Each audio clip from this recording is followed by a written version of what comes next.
Welcome to the CrashOut. All right, now we on. Let's go. We live. All right. Welcome everybody. We back. CrashOut podcast. Got a banger of an episode. Everybody already knows the long-awaited Game Awards happened last week Thursday, and a lot of things went down. Now, for those of y'all who've been following us, y'all already know that has been something we have been looking forward to for all year, and it finally happened. So we're going to be getting into a lot of that today, as well as some Speedstorm stuff. I think they just released some stuff for the next season, I believe. So we very interesting news on that front. I'll say that. Yes, sir. But, we gonna hop right into it. Y'all already know. They call me Nano_Blaster. Will you call me Nano? Shit about to get lit, man. Mr. Khalid, man. What's good? It is Caleb. For those who never seen the name before, it's pronounced Caleb. But yes, Caleb Black Flash in the building. Playing number one SVO, the Speedstorm. A few more days left of this legend competition. This is the most stressful competition I've been in gaming-wise. But we gonna make that top 100, you know what I'm saying? But hey, we got a lot of topics today. Excited to talk about, the winners and losers of the Game Awards. And also more rivals and Speedstorm. So yeah, we got a show for y'all. But yeah, we here. Another day, another dollar. Expedition 33. Well, this is episode 55. Expedition 55. That is today's episode. Shout out episode 55 and Expedition 33, man. Shit lit. Sure. Well, Sammy left, but Angel, show yourself for the people. The Poppy of Speedstorm. Yo, what's good, everybody? We got a crazy podcast for everybody. Game Awards highlights. Yo, we gonna tell you guys the winners of the Game Awards, the highlights, the trailers that wowed us, and then we got Speedstorm season 17 talk that's gonna come out tomorrow. We got a lot of stuff to talk about that as well, and we got Rogue coming in Marvel Rivals. And speaking of Marvel Rivals, we got a trailer for Marvel Rivals, a new character coming in too. I know Caleb probably gonna be hyped for that one too, because I seen that. I was hyped too. I'm like, yo, he's gonna be OP, yo. Another person on my roster. I think right now my main is Blade, but I think this might be, I might split some time with this person. Oh shit. So yeah, you want to find out who just got showed off for the Game Awards trailers? Y'all just gonna have to tune in to find out. Without further ado, let's get it on the poppin', y'all. Yes, sir.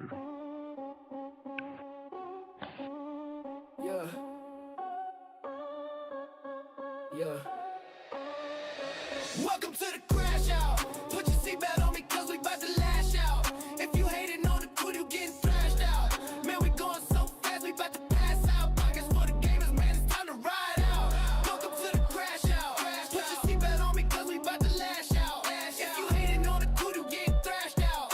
Man, we going so fast, we about to pass out. Pockets for the gamers, man, it's time to ride out. We covering the drama, we talking about your mama. We smoking on the ganja, we drifting in the Honda. We turning up with Sammy, one wingers with the family. Black flash jamming like a lammy, Nano always understanding. Yeah. Welcome to the CrashOut. Put your seatbelt on because we about to lash out. If you hating on the crew, you getting thrashed out. Man, we going so fast, we about to pass out. Pockets for the gamers, man, it's time to ride out. Welcome to the CrashOut. Put your seatbelt on because we about to lash out. If you hating on the crew, you getting thrashed out. Man, we going so fast, we about to pass out. Pockets for the gamers, man, it's time to ride out.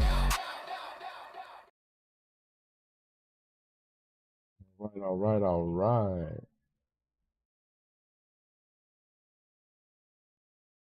Yes, sir.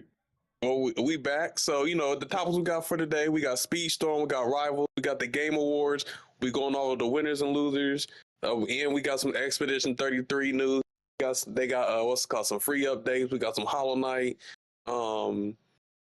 Oh yeah. And I think we got some, some Star Wars news, but I think that's within the Game Award trailer. So We're gonna start off with our first topic, which is Disney Speedstorm. So Disney Speedstorm actually has a huge update coming.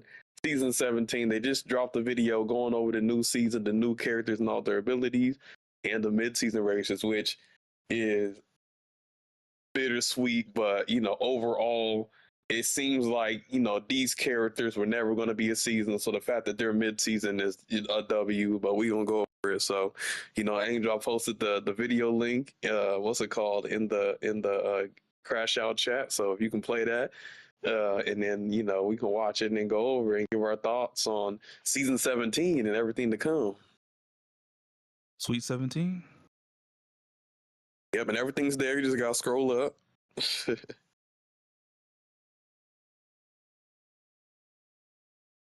Yeah, I got it. I just gotta. No, that's not what I do. The bald head is back. Enabled the track for YouTube. All right, there we go. Yeah, they disabled the chat. That's interesting.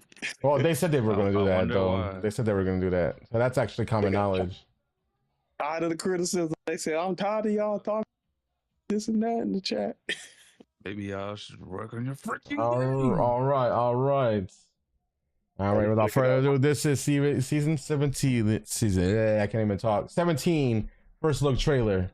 Hello, Speedstars. He is out now new Disney in the Speedstorm theaters. update video in which we'll brave the urban jungle to get you the latest info.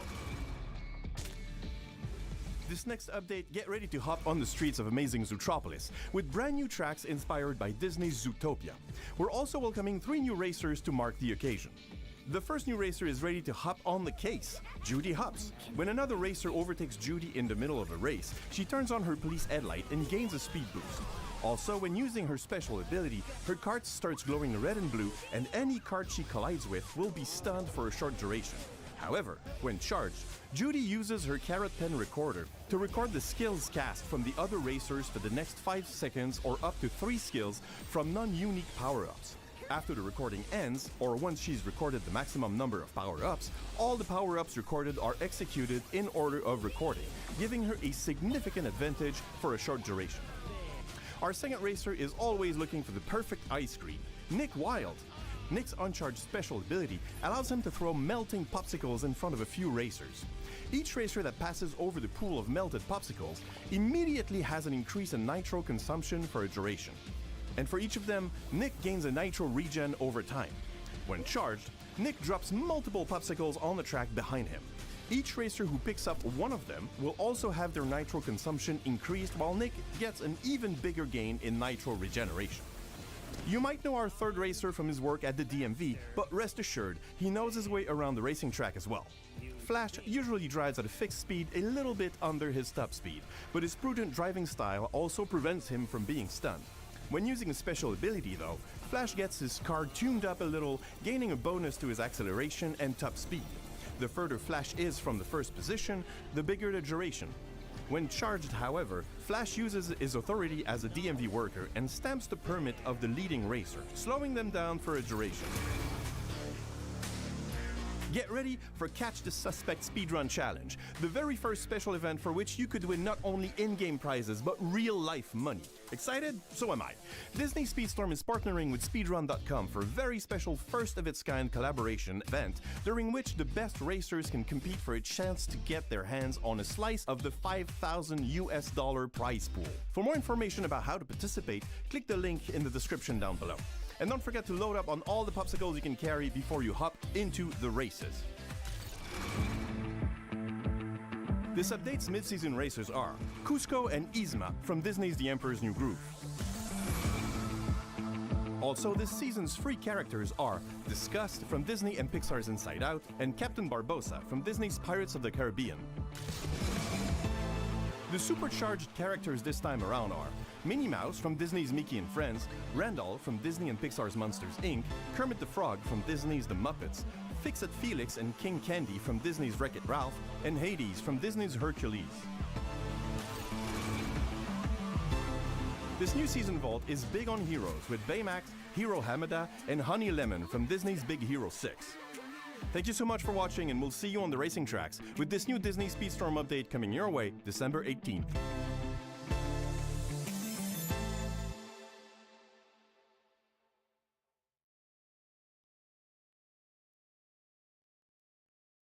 So what do y'all think? What do y'all think?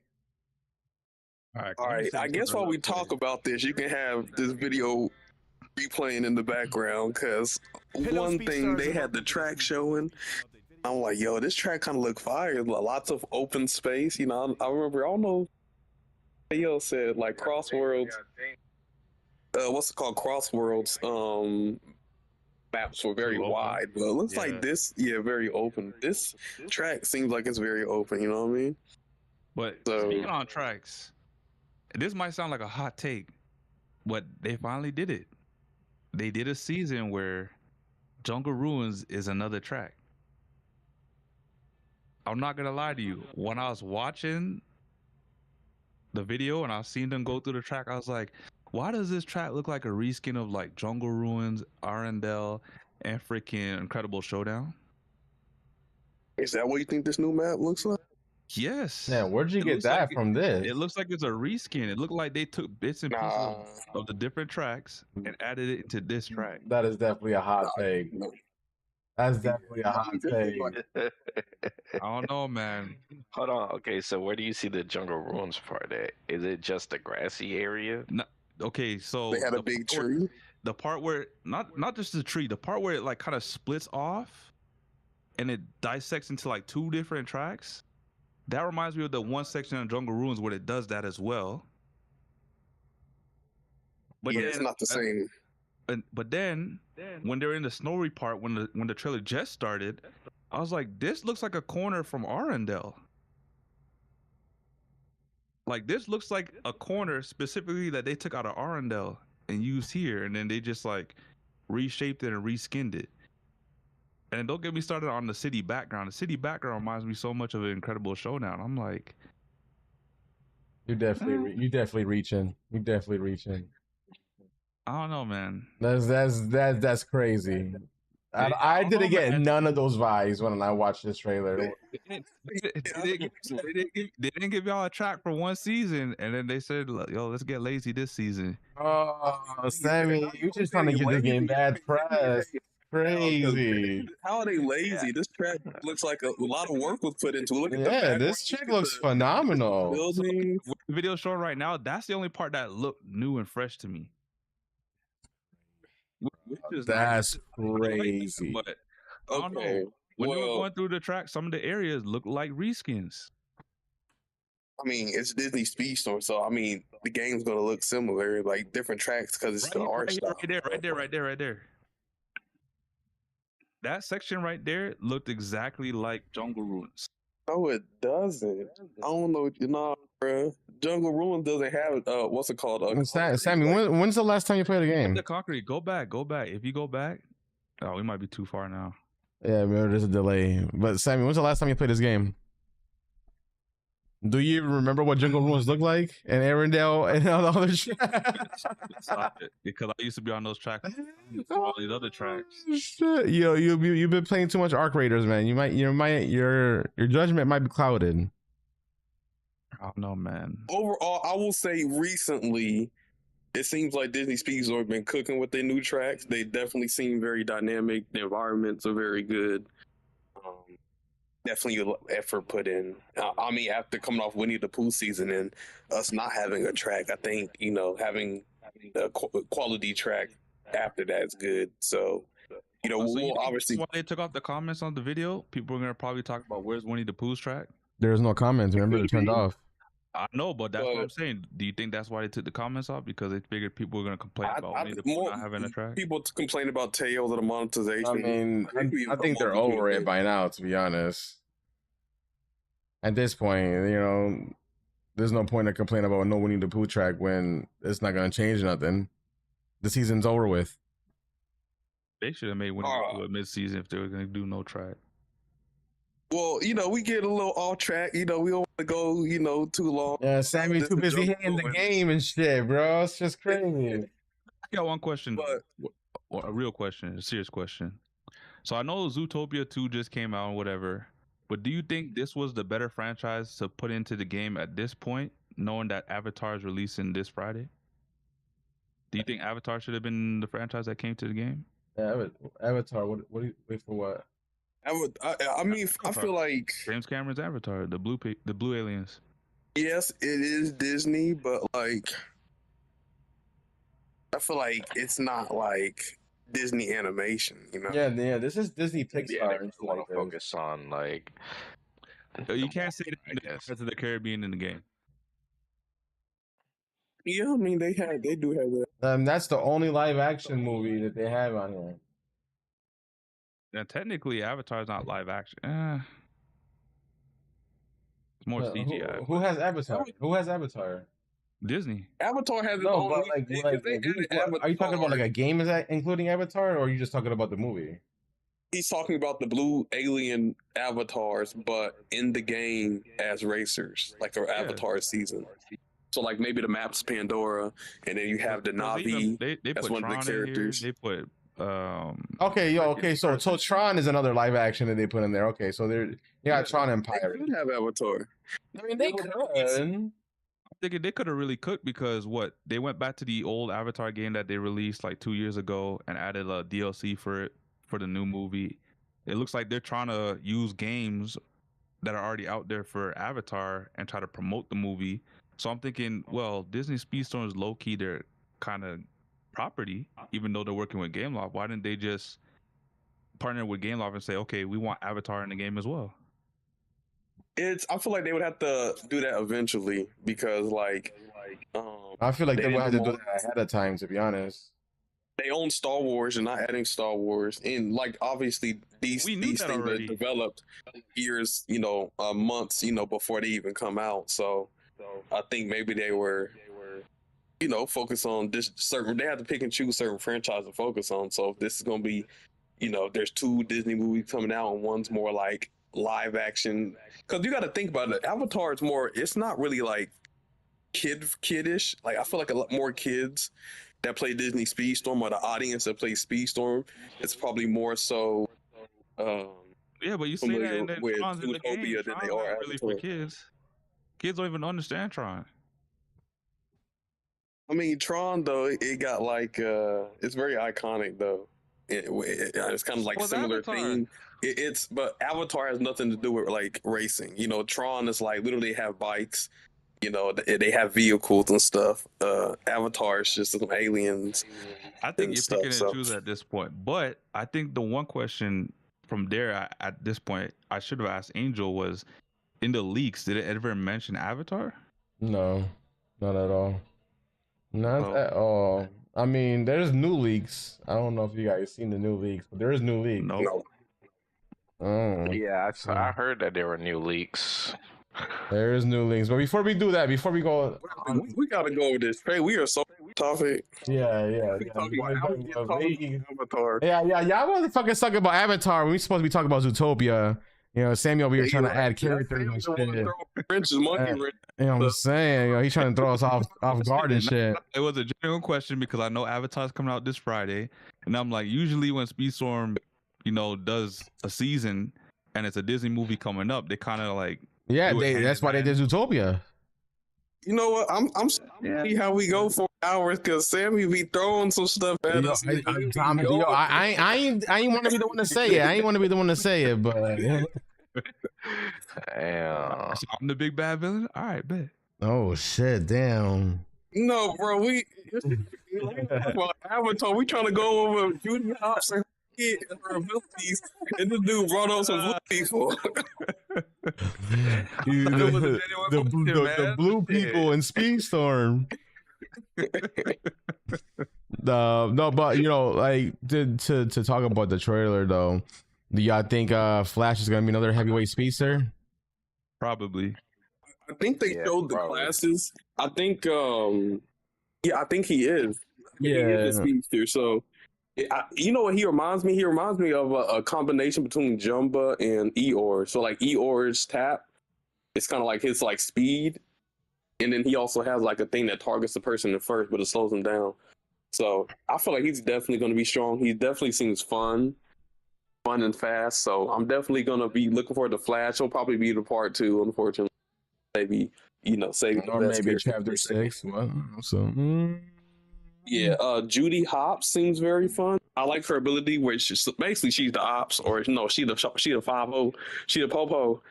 You pass her and then she goes on her police chopper mode and then chases you down. I think that's unique. That's seems like it's gonna be fun.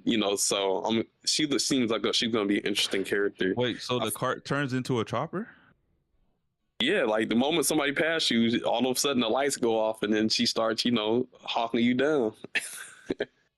So, I mean, her ability seems cool. It's definitely going to be like a mid-patch because you have to be relying on other people because if you're like super far ahead, it's not going to activate, I guess, because you do have to get past. But so kind of like Hades, kind of like how Hades, when he gets past, he either gets nitrous or he does an explosion when people pass him. It's kind of like that, but for her, she gets like a police chopper speed boost. So, that's definitely going to be fun. Obviously, tomorrow is when she comes out, so we'll get to experience that. But Wolf said, I already know people's not going to let you play Flash. Damn, people going to single you all like that, Wolf? Yeah, I'm excited. I'm excited for these 3 racers, and I'm also excited for the mid seasons. Emperor's New Groove. Yeah, so we got to get on that too. I am this literally at like all seasons because when I was in the Discord, they're like, what seasons? Give us suggestions for a season. It was Emperor's New Groove every single time. What I'm saying? I really wanted them to be a season. I wanted, my Kronk. I felt like Poncha, might have made him. Definitely gonna be Poncha, but like for them to not have Kronk, just like, oh man, that's kind of crazy. But it seems like that this was never going to be a season, but because people kept asking for it, they decided to make them mid-season races. So I guess you can take what you can. So I feel like with that being said, I am happy that they got Yzma and Cusco in there. I would have loved like an Aztec or Incan environment or track or something. That would have been really cool. Pull the lever Kronk. I was thinking about abilities for Kronk and stuff. He can pull the lever or he can run like he does in the show. But it is. I'm excited. I feel like it's not too late for them to do an Aztec track if El Dorado comes to the game. I mean, and truthfully, we don't know what Game Law is gonna do in the future. Yeah, they might come back and do like it, season, or they might just, eventually, now that they got the China app out now, so they don't gotta worry about, spending extra like resources on developing that app because now it's already out. They might like one season say, you know what. Y'all complain about tracks. How about we put an Emperor's New Groove track on top of another new track for that season? You never know. They might start giving us mid-season tracks if the game does really well. You know what I'm saying? So like, no, I mean, I wouldn't count out not being able to get a track for these mid-seasons. I feel like season tracks though. I feel like that they're gonna be, but it wasn't the reason why they slimmed down the rosters because they didn't have enough time to do stuff. Yeah, because they were working on a Chinese app. Now there's no excuses because now the Chinese app is done. Once Zootopia comes out tomorrow, the Chinese app also launches tomorrow. You know what? Before they do all of that, I want them to finish off the rest of the voice lines because some of these characters need voices still. So we're gonna have a lot more players come tomorrow because of that the app being launched tomorrow. It's gonna be interesting. Yeah, to have the Chinese, they're definitely gonna get some Chinese coin, Yeah. But overall, I think Yzma looks very good. You know what I'm saying? A skinny queen, kind of like it's kind of like Cruella. We got your skinny old, villainous representation. But I'll definitely make sure it's gonna suck that they're gonna be Tails event mid-season racers, but because I did miss I missed both of them, to be honest. But I'm not gonna miss it I might have to, spend some of my blue tokens for them. If I you've been waiting for this moment, Caleb. You've been waiting for this moment. How much blue tokens you got, Caleb? About to be a dolphin. I got 799. I ain't got much. This mess I got. So that's just one box, bro. That's crazy. One box worth of blue tokens. Yeah, that was actually a huge W. So I don't know if y'all have anything. Melina, I like, Emperor's New School. I want Melina a racer. You know, she could have been the South American Jasmine, but looks like she's not gonna be in the game either. But no, what do y'all think, man? What do y'all think about the midseason? No, I'm excited. They look good. Mid-season, they do look good. They look like they're good. they look like they're animated selves. I was just curious, like what classes they were gonna be. Did they mention that yet? No, they didn't mention theirs. But if I had to make a guess, if I had to make a guess, you have a speedster, defender, so we might get maybe another speedster. I don't know, maybe does one of them fit the brawler role? I feel like the villain might be the brawler, right? I think Cusco's is gonna be the trickster. I don't see him being a speedster. What about Yzma? Yeah, I feel like Yzma could be a trickster because she could be a brawler too, though. She had poison and stuff. She had she was tricking them. But I feel like she's more like of a Jafar type of villain. Yeah, she does give me like a Jafar vibe. Maybe you'll get a brawler.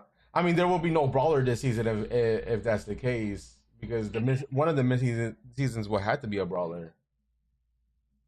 Cusco's either gonna turn into a lot, or he's gonna summon some of his soldiers to do something for him.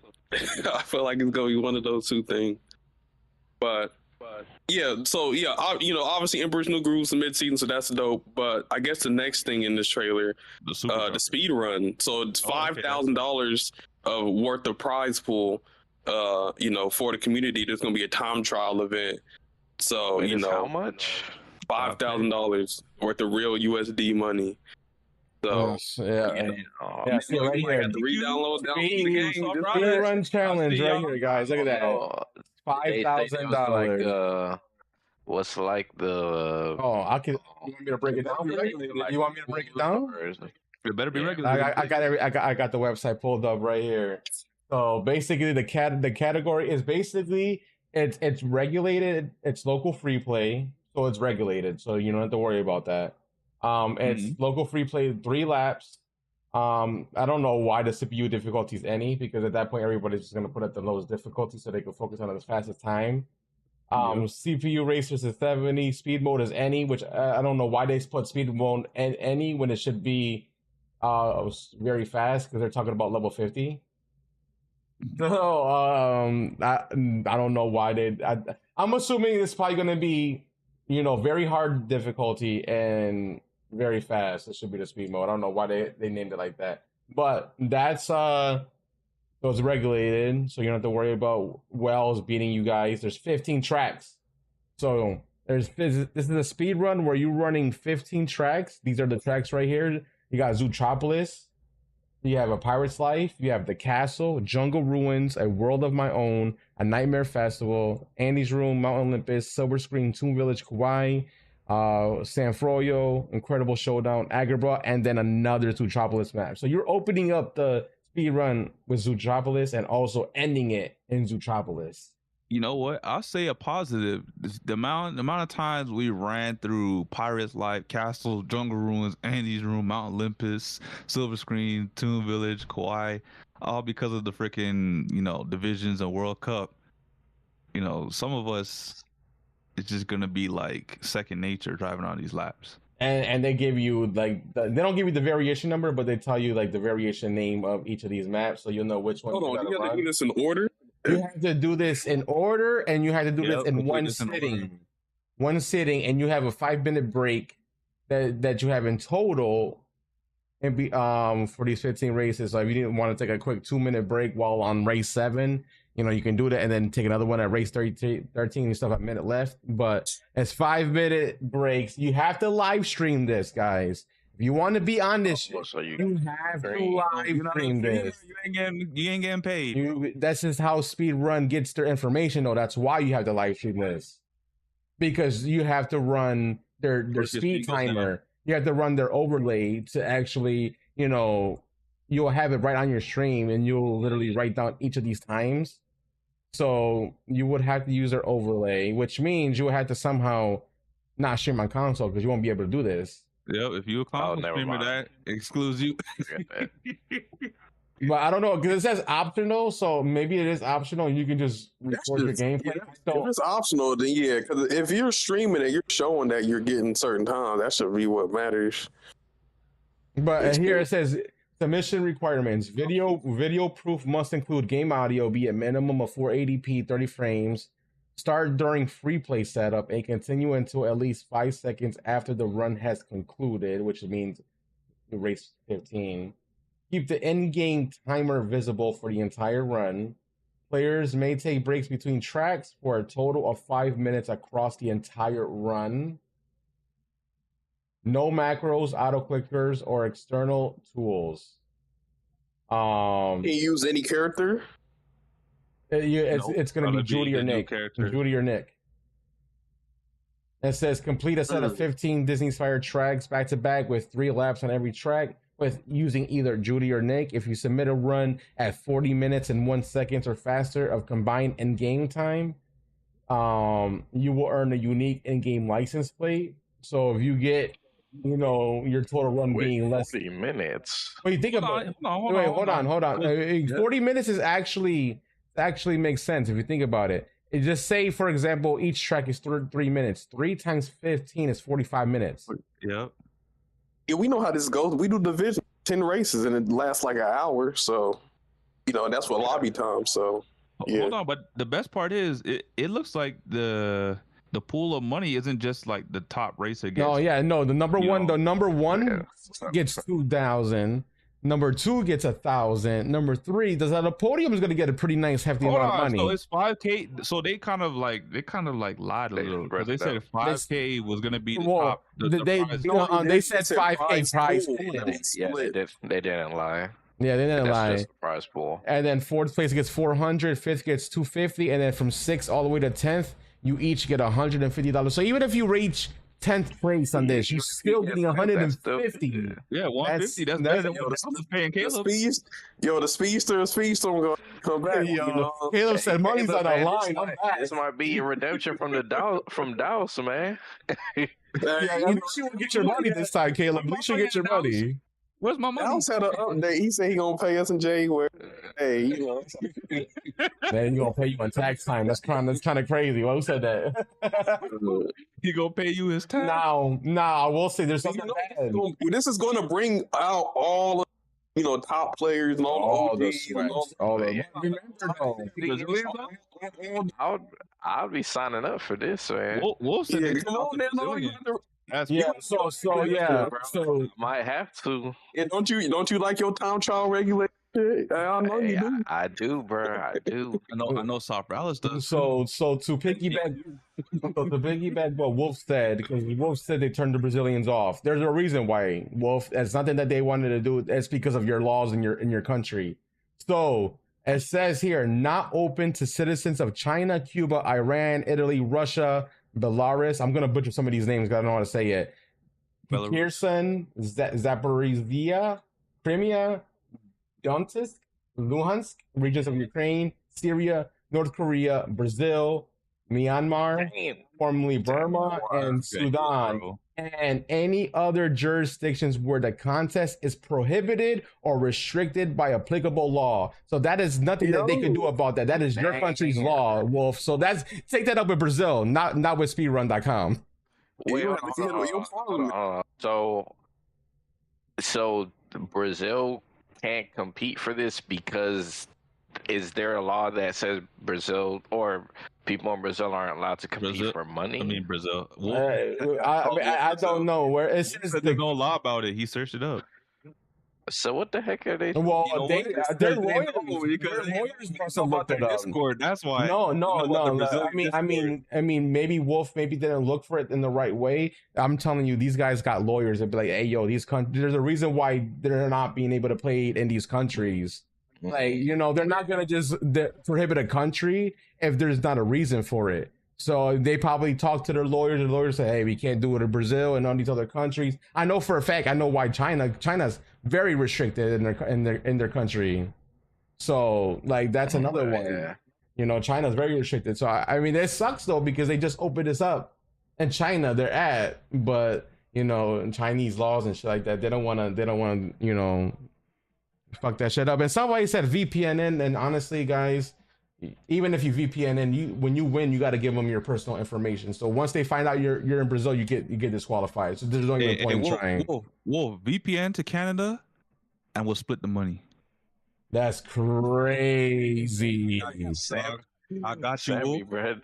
They This gonna find out, man. Yo, They ass gonna gonna find be out. disclosed. They gonna They're find not out. gonna find out, Sammy. You literally just said it live on stream. That's gonna be in our VOD. They gonna be looking for Sammy. That's all I'm gonna say. Crazy. BRD Sammy, let me find out.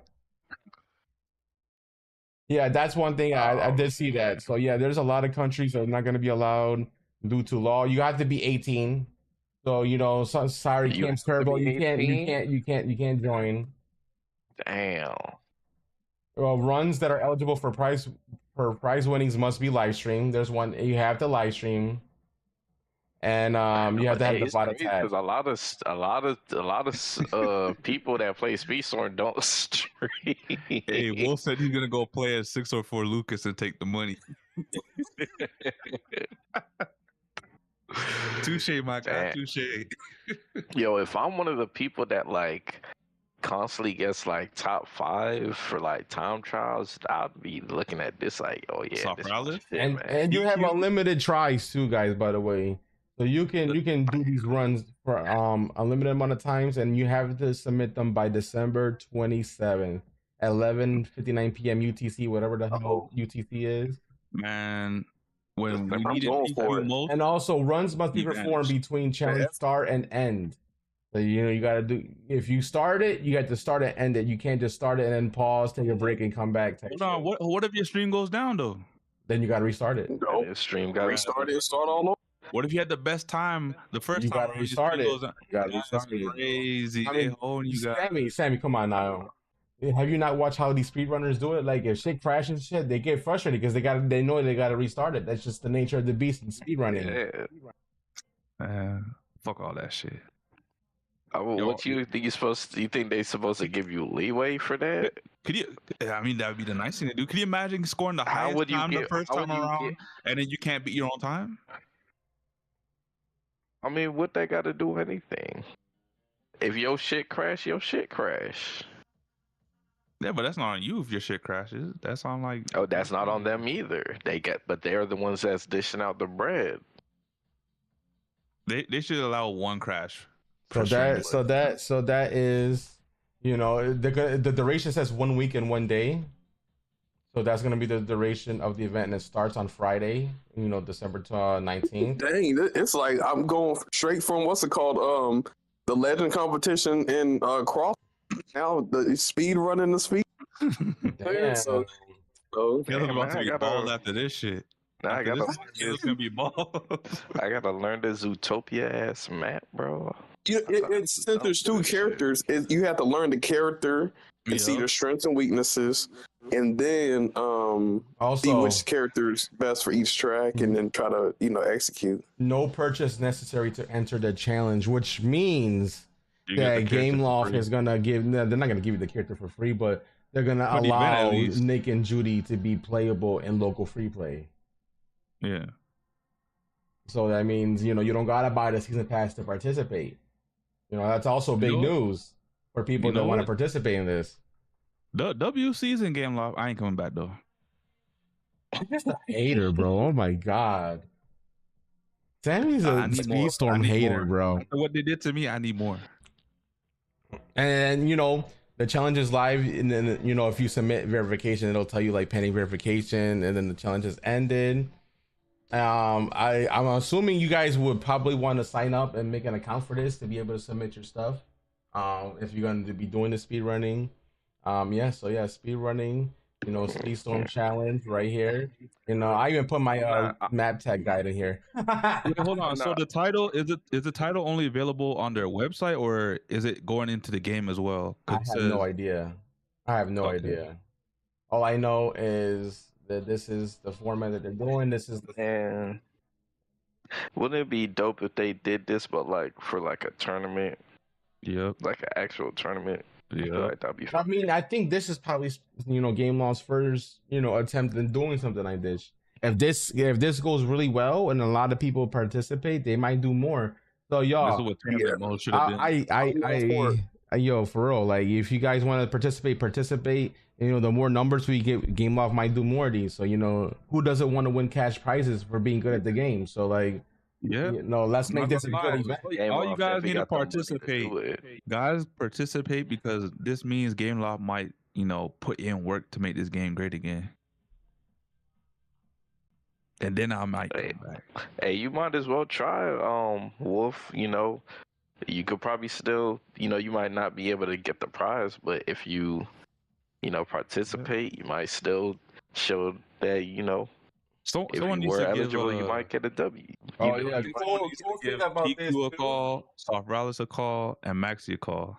Cool thing about this too is like once you set up your account on here and you link your Twitch, if you live stream this event, they literally embed your stream right here in this page under the stream tab. Oh, I literally looked it up today. Somebody was doing a practice run. Steam. Yeah, so like once you go on the stream tab, you'll see everybody participating in this on their website. So anybody that visits the speedrunning page to look at the event will literally see you guys streaming, and you might get a couple new followers doing this by them clicking on your shit.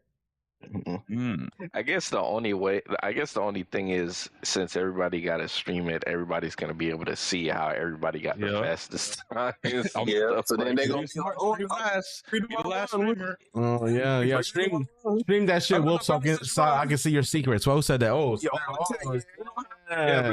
Hey, Wolf, you better be streaming on Speedrun. It's easier said than done. Sometimes tech and it looks easy, but then you have to maneuver it yourself. Yeah, So you gotta know that. You gotta know the reasoning behind why Wolf does what he does too. So you can like look at what he does, but if you don't know like why he does it, yeah.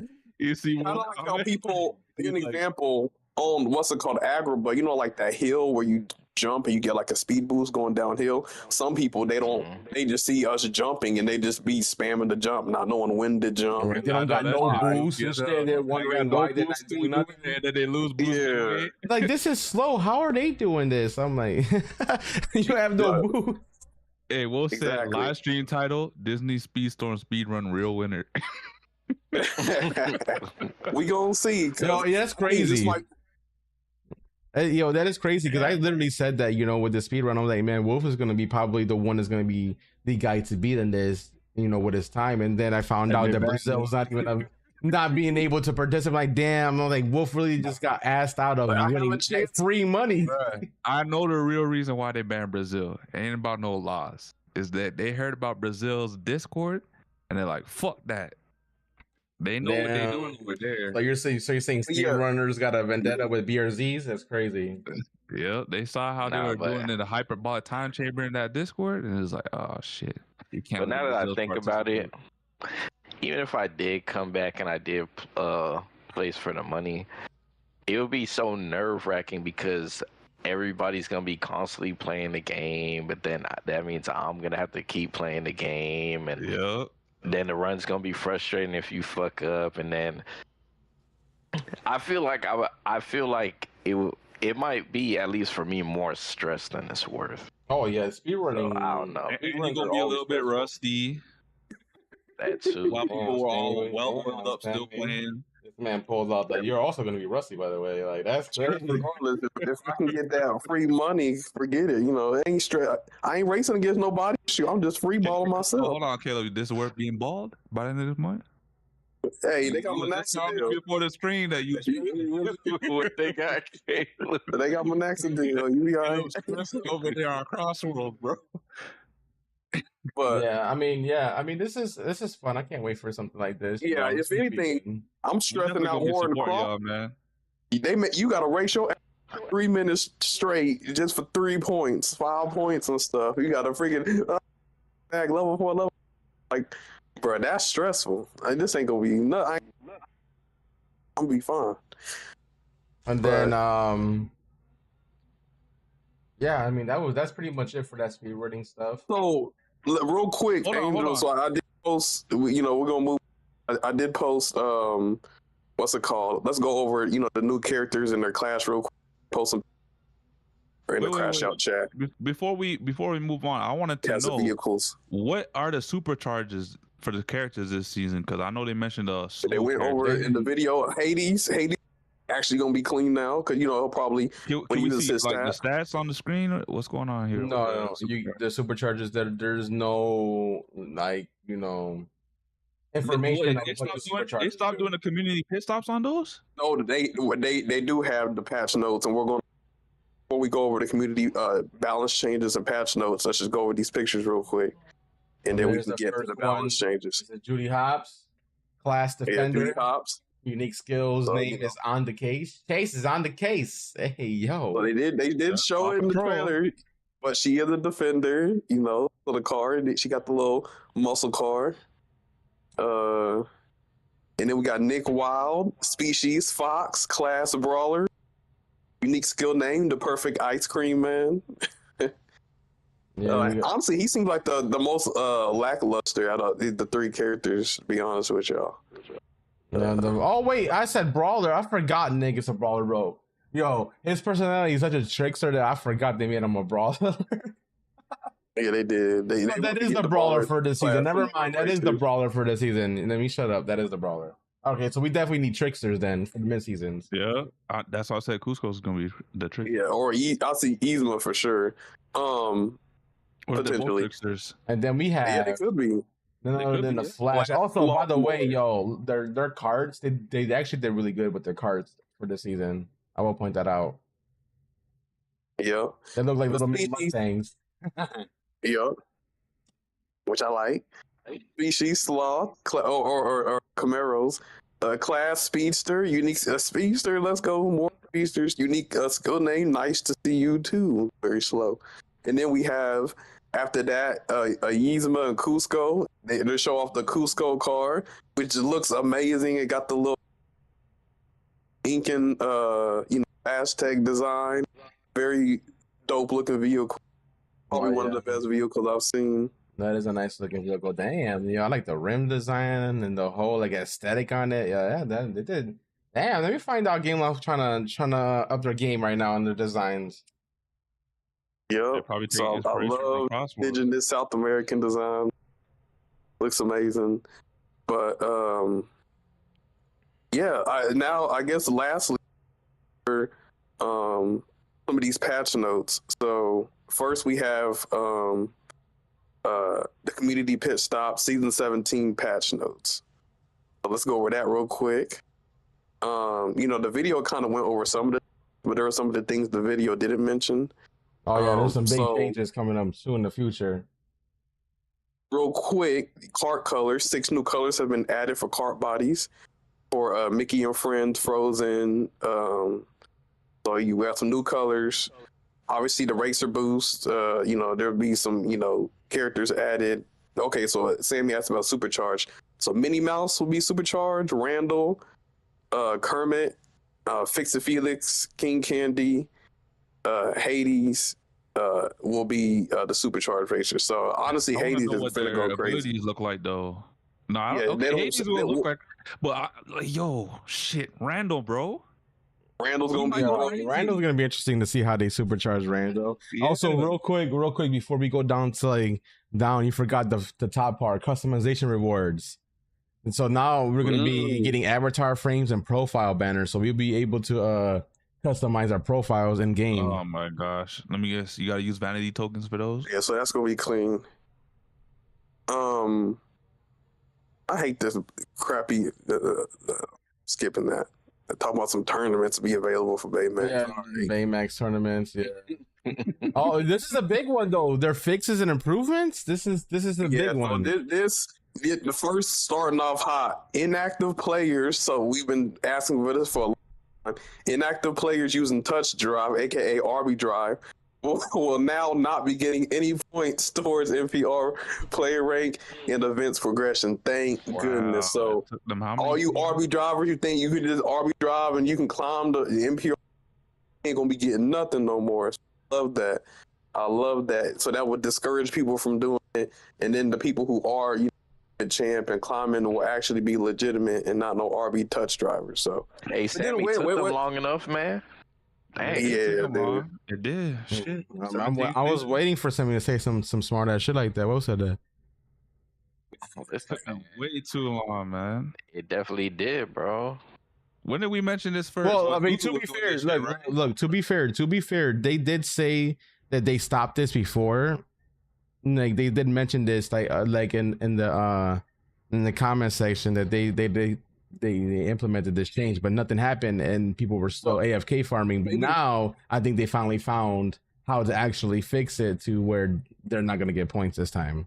Unless they're really slow and they disable touch drive, but they don't, understand that people use auto accelerate and just wall ride their way to points, or you know what I'm saying? Because touch drive is a feature, but then there's also like RB drive, and then there's also auto accelerate, like encapsulates all of that, or just specifically touch drive. That's interesting. That's interesting. Yeah. So we'll see, but definitely a great, huge step in the right direction. And then also, I guess, one thing is that the dog barking with Carl Fredrickson, they reduced the frequency. Because, that's annoying. Anytime you got into a race with Carl Fredrickson, you just barking the whole race. Kind of like Shang's, what's it called, staff, and you just hear a little, kind of like that. That's how the dog. Oh, my God. So, and then lastly, they said they're putting final touches on a brand new competitive feature, Ranked. It's dedicated ladder system with its own points, league, and rewards. Our current plan is to release Ranked alongside Season 18 in February. We'll share more details when we get closer. So Speedstorm is getting competitive. So for Season 17, we have the speed run event for December. And then when Season 18 comes out, they're going to have the competitive mode. So so I told y'all. So Cars is not Season 18? Oh, hey. Hold on. Don't say that, because I'm about to show you guys leaks. And then in this leak, Season 18 is most definitely Cars. Ooh. That's a great time to have a competitive mode. Avatar. I mean, Lightning McQueen NASCAR rate a car, so perfect time to get competitive. Yeah, and what's crazy? They're naming their competitive mode rank, mind you, which means we've been calling whatever we've been playing for the last 17 seasons ranked when it wasn't really ranked. Yeah, what is it called? I guess it's regulated because that's how you move up. No, it was regulated. It has its own mode. Like, what's it called in game? It's not called anything. It's just play. You hit play and that's it. Team mode and solos. That's what it says. So we never truly had it's NPR. It's NPR claim. That's all it is, really. There was never truly a ring mode in this game for the last 2-3 years. And we've been just calling it a ring this whole time, y'all. Ain't that crazy? Yeah, and character leaderboard and stuff. Number 1 Jasmine. But the actual rank mode, I guess you're right. Dedicated ladder, own points, leagues, and rewards. So that means, I don't know how they're going to set that up, but that means it's its own separate ladder. That means own separate leaderboards, own separate leagues, rewards, all that shit. So they're probably going to set it up kind of like what we're doing right now, but I think it's probably going to be a little different when it comes to, how you get points and whatnot. And I wonder what kind of leagues. I know they're not going to do fucking bronze to ultimate champion for competitive. So I don't know how many like leagues are going to be for the competitive mode, but that will also be interesting to see. All right, now a quick change of direction. We are going to now go to the racer balancing changes. So there's been some big buffs, and also some big nerfs. So, this not even I don't even want to talk about it. I was so disappointed when I seen this freaking racer balancing. We haven't had a racer balancing at all for the Winnie the Pooh season because of I guess them working on the China app or whatever the case may be, and it didn't have enough time. So you're telling me you took a whole season to only give us this much balancing? 2 seasons worth of balancing is this? That's ridiculous. I'm sorry, that is ridiculous.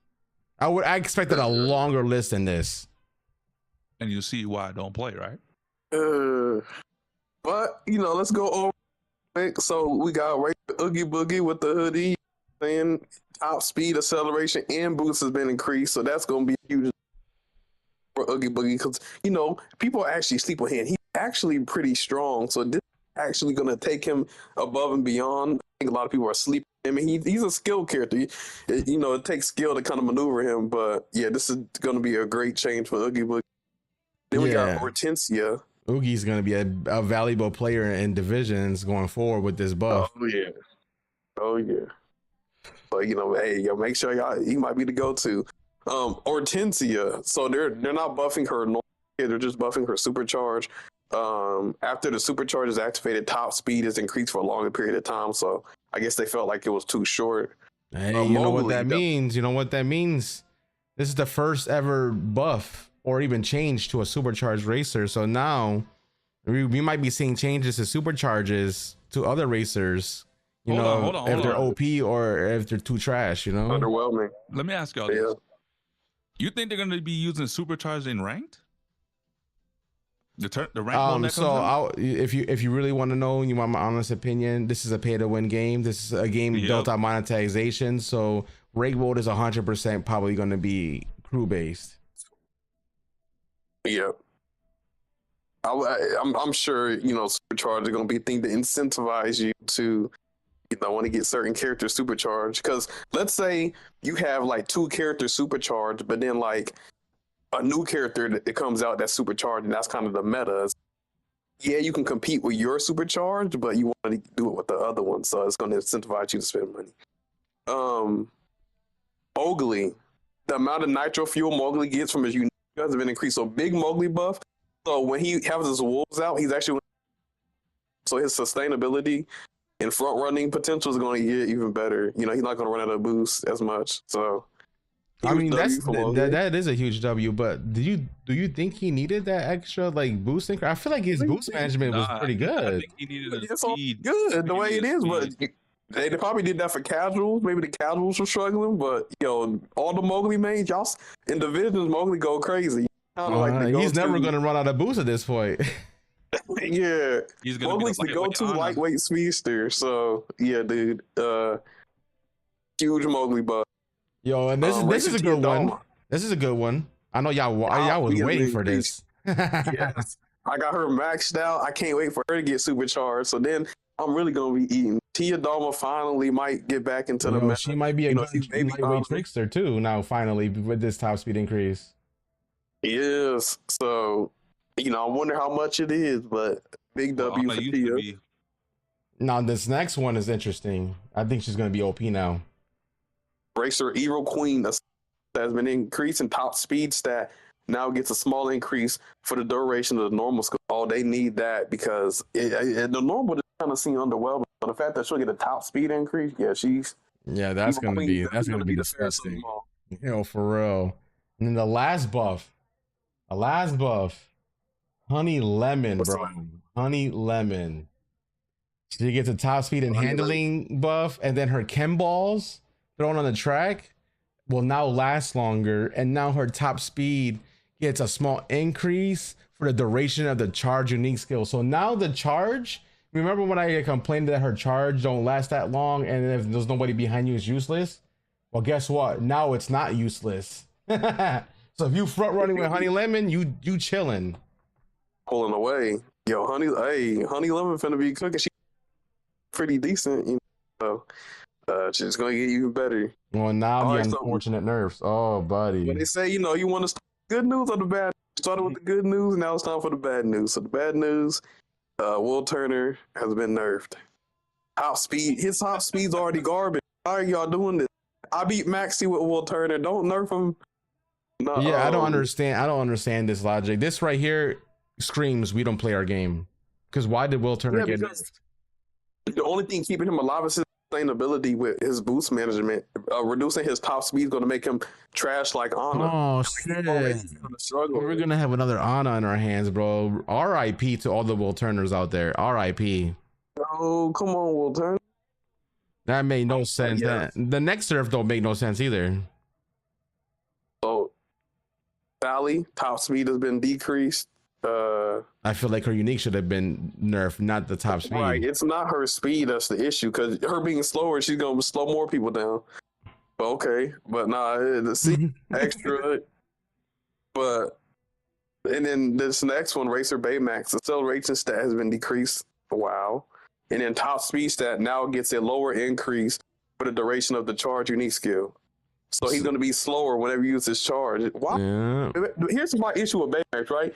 Baymax, you actually control him, because even though you go fast, you still have to control the character. So them making him slower, I don't know. Yeah, I'm kind of scared to see how bad that slow is going to be. Like, is it going to be a couple miles per hour? Like, how slow is he going to go now in this charge? 10, 15, like, damn, it's crazy. They're nerfing these characters, but then like people like Chip and Dale are still like kind of OP and Snow White. Right, but Baymax. I mean, maybe it won't hurt him that much. Maybe it's like maybe 4 miles per hour difference. It might not be a big difference. In miles per hour with this decrease. Like, it might be still good, but it just won't be annoyingly good. They probably nerfed it. Well, this means one named Zeus kind of is going to be faster than Baymax probably, but they probably wanted to make Flash and Judy Hopps probably like seem more powerful, so they got to like nerf some characters, I guess. But yeah, those are the balance changes. Some great buffs, some nerfs are, very unfortunate. Turner, Sally, Baymax, mains, this is your old, D-Day, for you. So unfortunate, but yeah, those are, the balance changes. So a lot of changes in Speedstorm. We got new characters, we got new mid-season, a new track, the new speed, speed running. We got competitive mode in the future. So Speedstorm actually, is kind of cooking right now. You know what I'm saying? The W updates all around. So yeah, get ready for the new season tomorrow. And hopefully, in the future they can add some more Emperor's New Groove characters. But yeah, that is, I believe, the Speedstorm news. For now. So well, I guess we got one last thing. Got one more? No, you got the leaks you want to show. Yes, so I'm just saving them right now. This is the leaks so far, and so far some of these leaks has already turned out to be true. Is this one the same leaker as the last one? I believe so, yeah. Okay, so this guy's pretty credible, guy or girl? Yeah, this person is credible. So they, already leaked out the Zootopia stuff, and this is all that's been confirmed already. Emperor's New Groove, mid-season 17 ? But it turned out to be true. Mid-season 17 will have these the racers Cusco and Yamza with all the crew. We don't know the crew, but this, if y'all want to go back to and look at this VOD, if you want to cross-reference the crews, if these crews end up being true, then definitely look at these leaks, because if this is true, then the next couple of things might be true, which is season 18 ?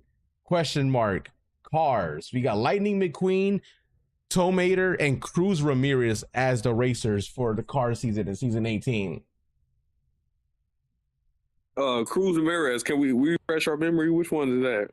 Cruz Ramirez? Let's look him up, because I haven't watched Cars. Truthfully, like, I watched like the first movie, but I don't think I've watched the other ones. Cruz Ramirez is from, looks like it might be from Cars 3. It's the yellow car. Yo, they just got a random ass car and said, let's put him in. No, he's from Cars 3. Look. This is the guy right here. I remember Jackson. That's him right there. I mean, his car, it's a clean looking car though. I mean, Dino CO, that might be Dino's main just because it got Dino in the name. Hey, Dino, you know what? Dino, this is gonna be your man. Dinoco? Yo, it's did he win, or is he like the new Lightning McQueen? I remember from Cars 3, they had the trailer with Lightning McQueen getting flipped over, and then Jackson Storm's kind of like the new school, the new dog, like the Cruz Ramirez. Like, is he like the new school Lightning McQueen or something? I don't know, but yo, it's looking spicy. Also, Wolf, we did actually go over Evil Queen's buff. It's just we did Evil Queen's buff first, and then we went to Honey Lemon. That's why it was kind of like off track. But we did talk about Evil Queen's buff. Yeah, we did out of order. Season 18, that's that. And then obviously this might be the crew. So for you got Guido, Holly, Flo, Finn, Red, Sheriff, Carl, Weathers, Sterling, and Francesco as possibly the crews for them. And that is the first page. Now the second page. Okay. Yeah, this Wait. is So they got Tomater in here as a racer. I'd rather him as crew. Where's Jackson Storm? No, what do you mean? Tomater, like Larry the Cable? disrespect, Sammy. Oh my god. He's like the main. He's like the second main character. I get it, but Jackson Storm, come on, man. We ain't gonna get no Jackson. Why have Jackson Storm? Yes, I get it. Saying, like if there was hold on. So you telling me you don't want to drive Jackson Storm? I do, but like you can't. Tomater over Jackson Storm all day, bro. Yeah, like Tomater's been in 3 movies. He's had his own spinoffs. He's like Lightning McQueen's, right guard. You know what I'm saying? Right hand man. That's why he could have been the Epic Crew. No, bro, you don't put Tomater on Epic Crew. So now these ones are more spicy. All right. So remember how we were supposed to get 5 racers in Big Hero 6? So now it looks like we're gonna have them in mid-seasons with Go-Go being one of them in this league, as well as Yokai as the other one. So that's the other 2 Big Hero 6 racers that we were supposed to get in the actual season. Now they're going to be released as mid-seasons, and I think these are the extra crews that we're going to get for Big Hero 6: Aunt Cass, Wasabi, and Judy. Wasabi coming? Oh shit! As a crew though, as a crew. Oh, I know we talked about this shit. We talked about the freaking Big 6 season and the characters. And no way, made him crew, bro. Shan Yu? No way. Yeah. So after that we got Mabel from Hoppers. Looks like it's gonna be a mid-season crew, mid-season racer, and then we have Mickey and Friends. We're gonna get not the old Steamboat Pete, but we're gonna get the other Pete from Mickey and Friends. That looks like that's gonna be a mid-season. And then Shan Yu from Mulan. We're finally gonna get another Mulan racer. A villain.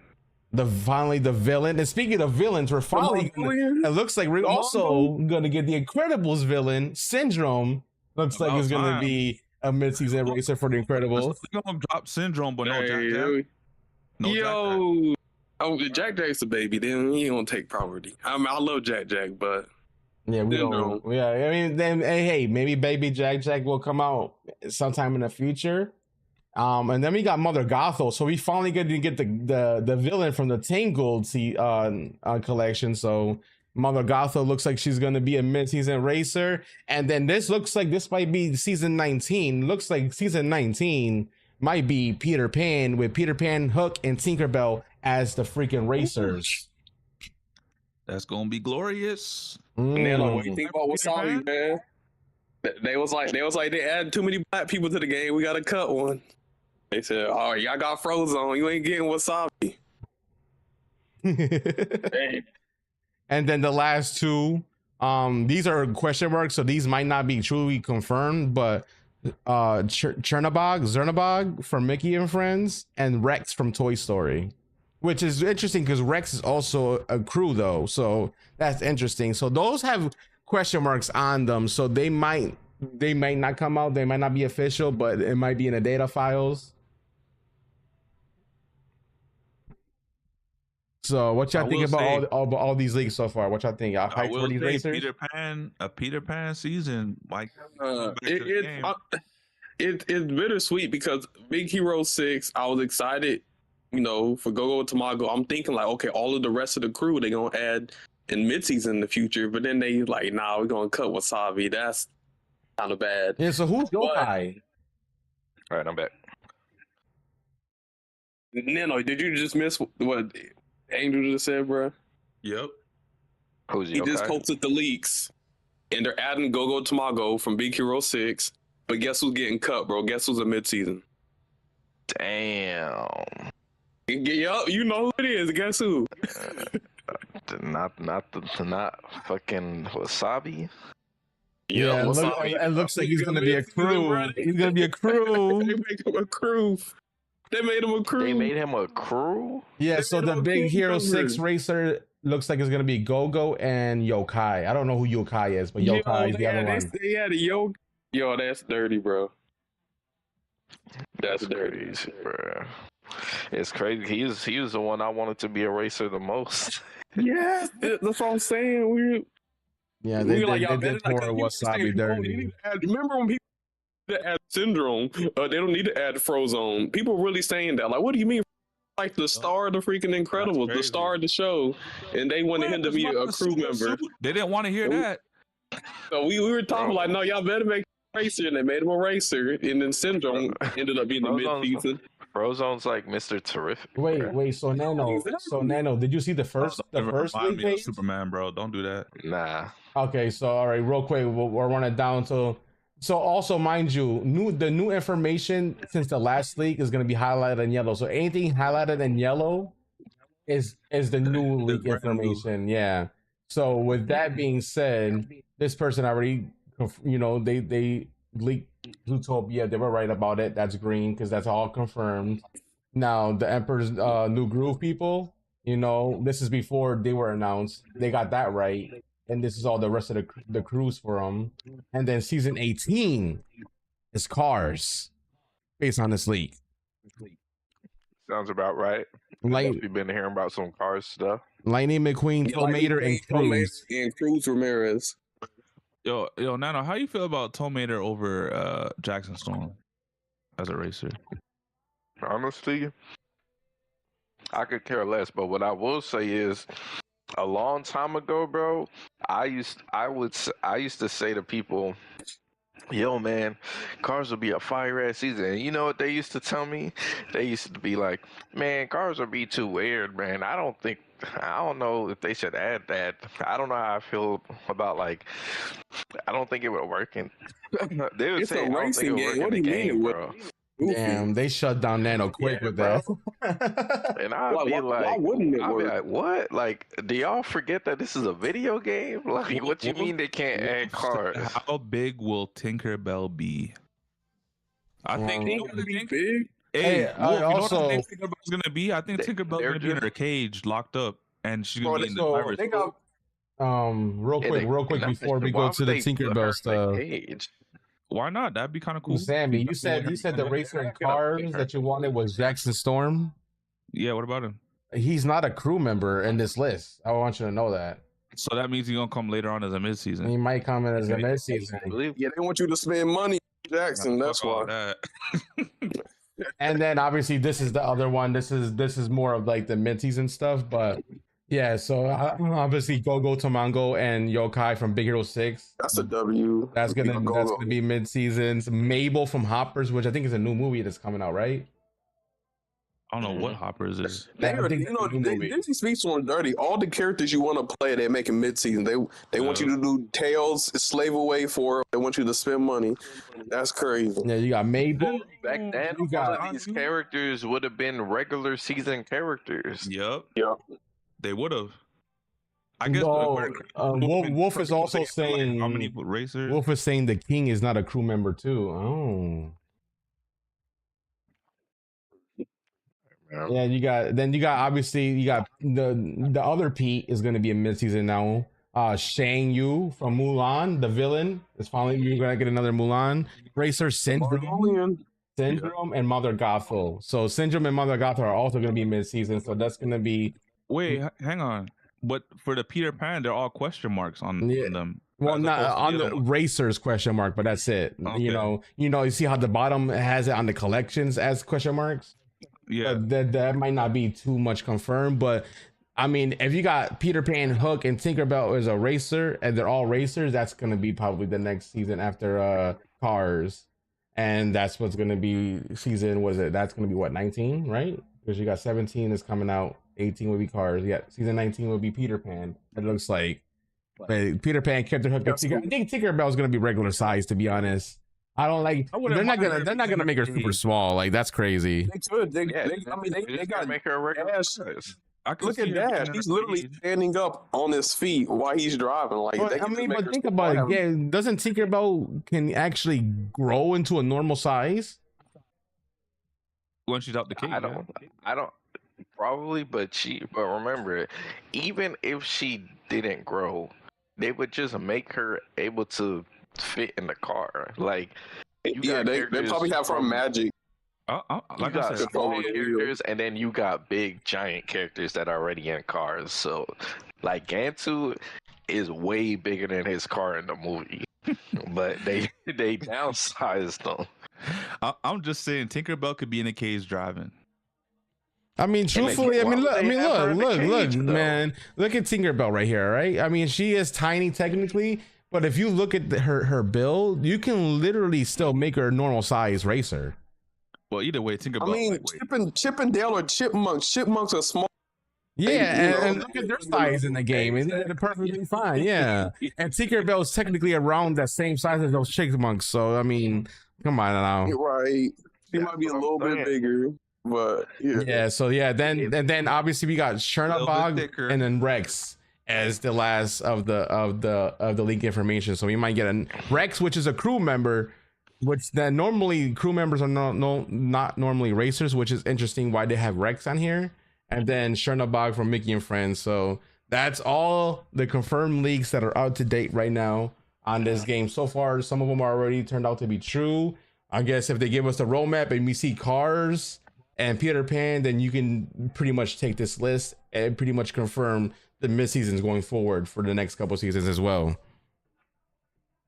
Oh yeah, Princess and the Frog season also got leaked out too, apparently, but apparently that's not on this list. But I did hear about Princess and the Frog season being season 20. Okay. Shout out, man. Shout out. All right. Well, now that is officially Speedstorm news. But yeah, so lots to look forward to. You know what I'm saying? So I'm actually, it might bring a Negro back to the game. But all right, next up, we got some Marvel Rivals. We'll talk about the last one, but we kind of had some other things. But Rogue, what's it called? The X-Men Rogue, Lady Gambit. She came out, last week, and let's go over her ability. So we do have a trailer going over it. So let's watch that, check it out, and then see what we think.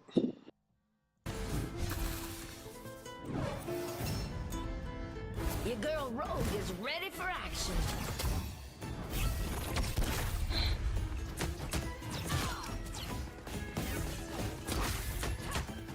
Take a seat, darling. Damn, Rogue looking kind of thick. Who said that?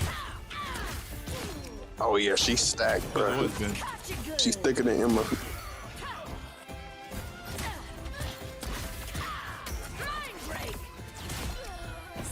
Nah, she got the hourglass frame. God damn, son. Okay, Nace, I see you. You looking for eye candy.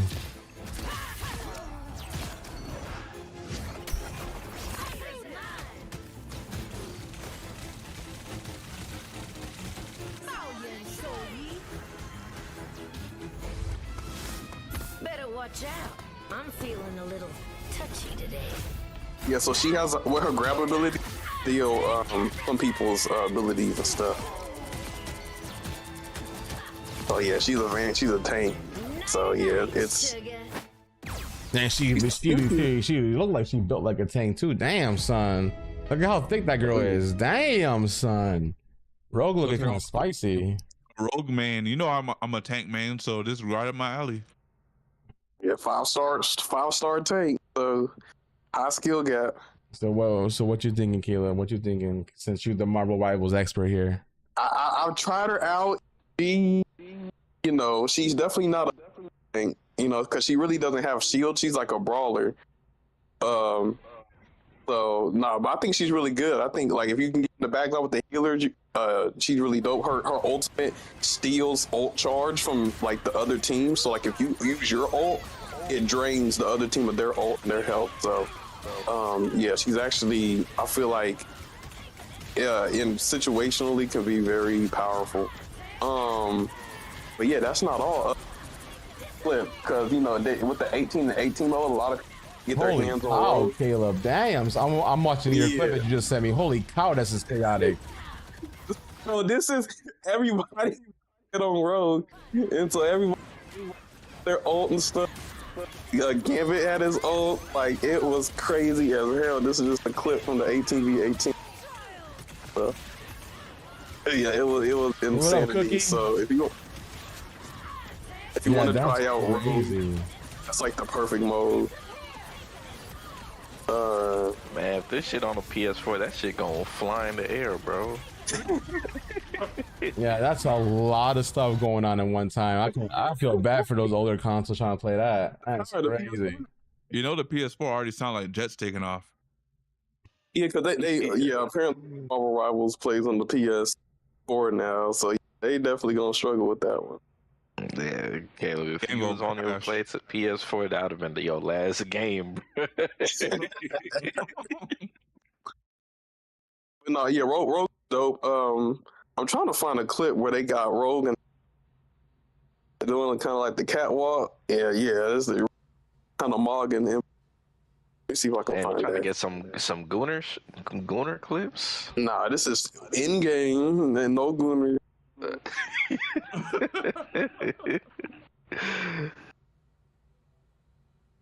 Let's see. That's we know you got some Goon in you. It's all good, man. That's all you. Well, what did Lil Wayne say? What's that gun? God, man. I'm done, bro. all right. So I guess that goes to our last topic, where we're gonna just cover the Game Awards. So what, are you gonna cover the awards? Are we gonna cover the trailers first? Like, how are we gonna go about that? Let's go over the trailers first. No, we gotta go over the awards. We kind of started with the trailers. All the trailers ain't worth going over, bro. We need to go after awards. We can go over the awards first. Yeah, we can do the awards. So I did send a link to what's it called, the winners and losers. There's a game called Adorable Adventures that looks similar to that one, but with a pig. Oh, you talking about the game that was just being showed the First Shepherd?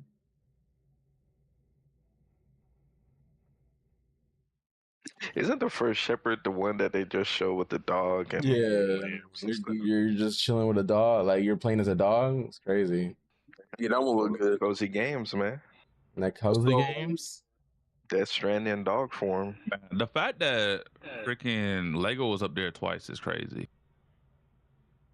The Lego games are kind of fire, bro. No, I'm not saying anything wrong with the Lego games. I'm just saying the fact that Lego almost took over the category is kind of crazy.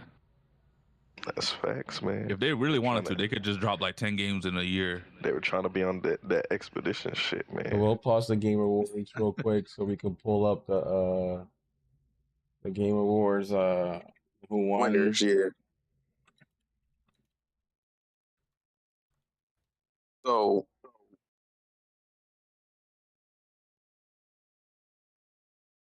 Wikipedia will have the nominees, right? You have the link? I sent. It's like the actual website. Did you send me a link to the website? I just the CrashOut chat. Scroll up, and then it has winners. Yep. We got to swirl up more. It's in the chat. I'm looking at the in our group chat, right? Yeah, group chat. Yeah. Yeah, it's above. It's under the thumbnail, and above where Nano says "eating." Then I'll join the VC. It's above the community pit stop balancing. Oh, there it is. Okay, got you. Damn, that one was hidden from me. That's crazy. All right, view. It didn't have a colorful picture on it. That's why. Yeah, it did not have a colorful picture on it. All right, no one thinks I want to subscribe, so we go to. Okay, so we can just go to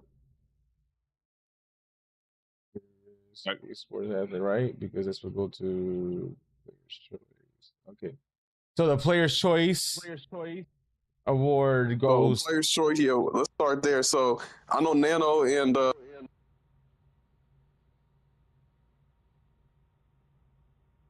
we can go over player's choice real quick, and then we'll get to the rest of the categories. I mean, he already went through the category, kind of. Okay, yeah. So this one, y'all are kind of like, okay. So there's the Game Awards are basically decided by 90% is like game journalists and judges, and then 10% is voting. And I think Nano and Sammy kind of had a disagreement because Sammy's more so the players vote to have more weight, and then Nano's kind of like, if the players vote has more weight, then games like Expedition 33 would never win, and just like Genshin Impact. So this kind of shows that, when the players vote, they just vote for, gotcha games. So, this is what won a Wuthering Wave. And so there's actually logic behind this, and it's another reason why it's very risky to let people have majority of the vote. So I think like 2 days ago, I was just, watching some YouTube stuff from like, I guess regarding the award show and whatnot. And apparently the reason why gotcha games win the Player's Choice Awards a lot is because what the gotcha games do is they say, or they make it to where if their players vote for them, they get free pulls for gotcha. And that's why they always vote. That's why they always vote. Game in the system. Game in the system. If that's the case, then these gotcha games gotta go. I mean, damn. I mean, They definitely game in the You system. cheating? You low-key cheating, bro. Wuthering Waves, I hear a lot of good things about, so I will say that. It is a Me good too. game. I hear If good that's things the about case, it, if that's the but case, then I'm telling you why they're voting. fuck that. Yeah. You gotta go. You gotta go. But they never gonna go. But as long as people play them, because people ain't got no self-discipline, so they will buy into the gotcha mechanics. And guess what? If Wuthering Waves wouldn't have won, you bet your sweet ass Genshin would have took that place. Because I think Genshin took it last year. At this point, gotcha games got to have their own category. That way, they can't be in other categories and skew up the polls. I think gotcha games could have their own category. There's so much. Because at this point, you guys want to cheat the system like that? Go ahead, cheat against yourselves. Yo, Speedstorm could have been in the gotcha category. The best ongoing gotcha game, Speed. I do think I do get it. Vote for us and we'll give you some tokens. There is no perfect system, because obviously when it's game journalists and judges, obviously game journalists have their bias, and there's game journalists sucking at games or like playing on easy mode. So obviously they can have biases, and we'll talk about some of the, especially in the racing category. So situations like that, that's where you can start to see the negative. But the opposite of that, where it's just player vote, then a lot of ball and gun gamers or gotcha gamers, voting for the only game they play, when there's actually like new innovative quality games that get overlooked. So I get why they have judges and game journalists hold more weight. But that's why I also said the vote should have been split like 4 ways. Where I said, that seems a little complicated 4 ways. Not really, because they kind of do it with sports too. In terms of like basketball awards, they do it with the coaches, they do it with the players, and they do it with the journalists. So no one gets like a majority share of the votes. Like their peers vote amongst themselves, and they vote, oh, if this guy was the MVP of the season, the players will vote that. The coaches will do the same. They'll vote honestly about which players they thought were the best during the season. And, the journalists do the same as well. So that's why I said, if we split it 4 ways, it could have been like the journalists, it could have been, the fans, and it could have been the studios behind several games in the industry. Once you involve studios, that's going to be biased. They're going to vote. Why would they vote for anybody else but themselves? That's competition. That could be the case. But the same could be said with sports as well. Their peers could be voting for their teammates. which probably does happen, but the right person usually ends up winning anyways. Just because the weight of those votes don't overtake the other votes. Like the journalists still got to vote. So even if you vote for overwhelmingly like one person, that could get outweighed by the journalists because it'll swing a different way. Think about game journalists. Even as much crap we talk about, at least they played the game. Most players haven't played. That's the thing. Like the reason why I would prefer the journalists over any and everybody is because at the end of the day, even if you think they got some calls wrong, at the end of the day, at least they play majority of these games. But let's be real. They don't play every game. You are being real. He said real like we wasn't being.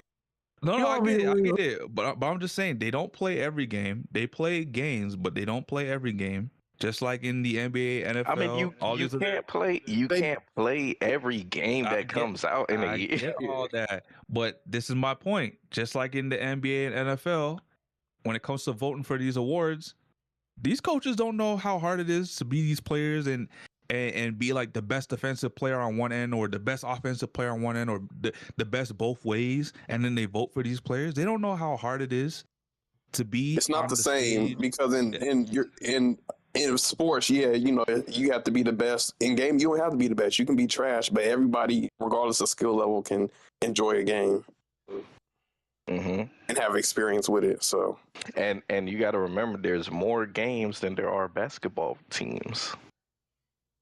I get it, but at the same time, I'm just saying, in terms of voting, you could have it to where people might not have played every game, but can still vote honestly about which game they think should be the best game because they had a friend who plays it and they watched them play, or they watched someone on the internet play. I don't want that. Something like that. I don't want that. I don't want people who don't play games just watch streamers stream and then have so much weight on what games. That's not the same. That's not the same. One split, but that's only one split of the vote.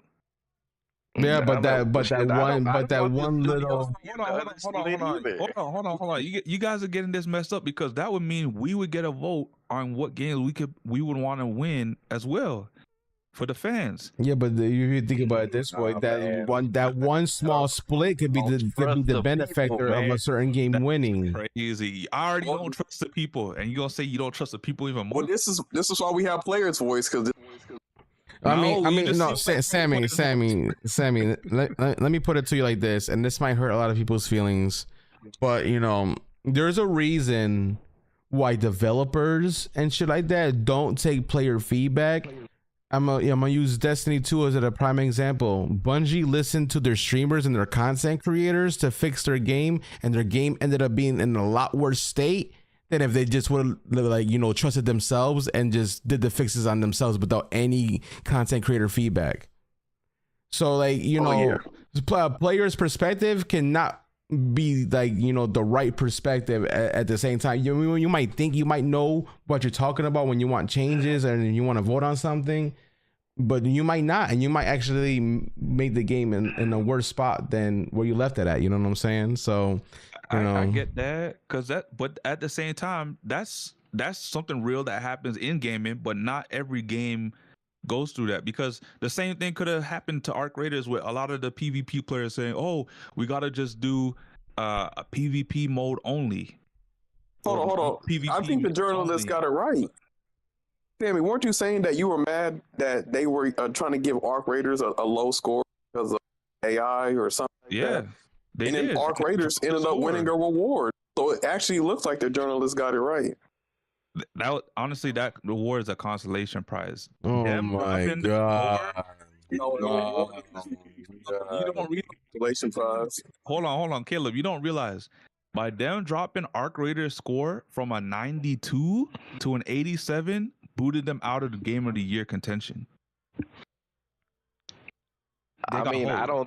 It didn't boot them out of it because the journalists would have decided if it was, if they wanted it up there. This year was just super stat. No, don't say that. No, don't say that. Because that's the thing. When a game like that had nothing wrong with it, they went out of their way to find something wrong so they can kind of peg it, knock it down a peg. That's just one reviewer, though.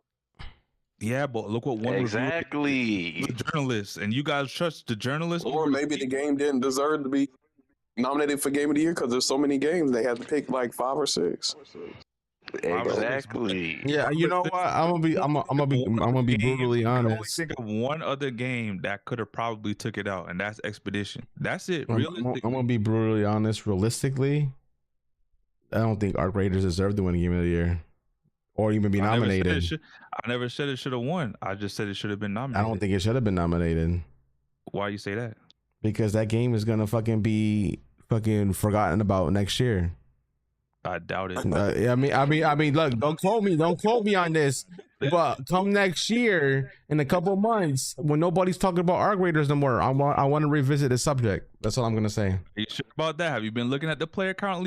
All right, recently? but I'm saying the next couple months. This is the most. You could say next couple They're in months. their but honeymoon phase. Game gets, the honeymoon phase is over. No, it's You not. don't see They're still on there. They're still on there. I think they're in the honeymoon phase. I don't think they're still in the honeymoon phase. This is what you call a banger of a game.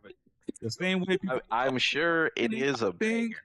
banger. I'm pretty sure it is a banger.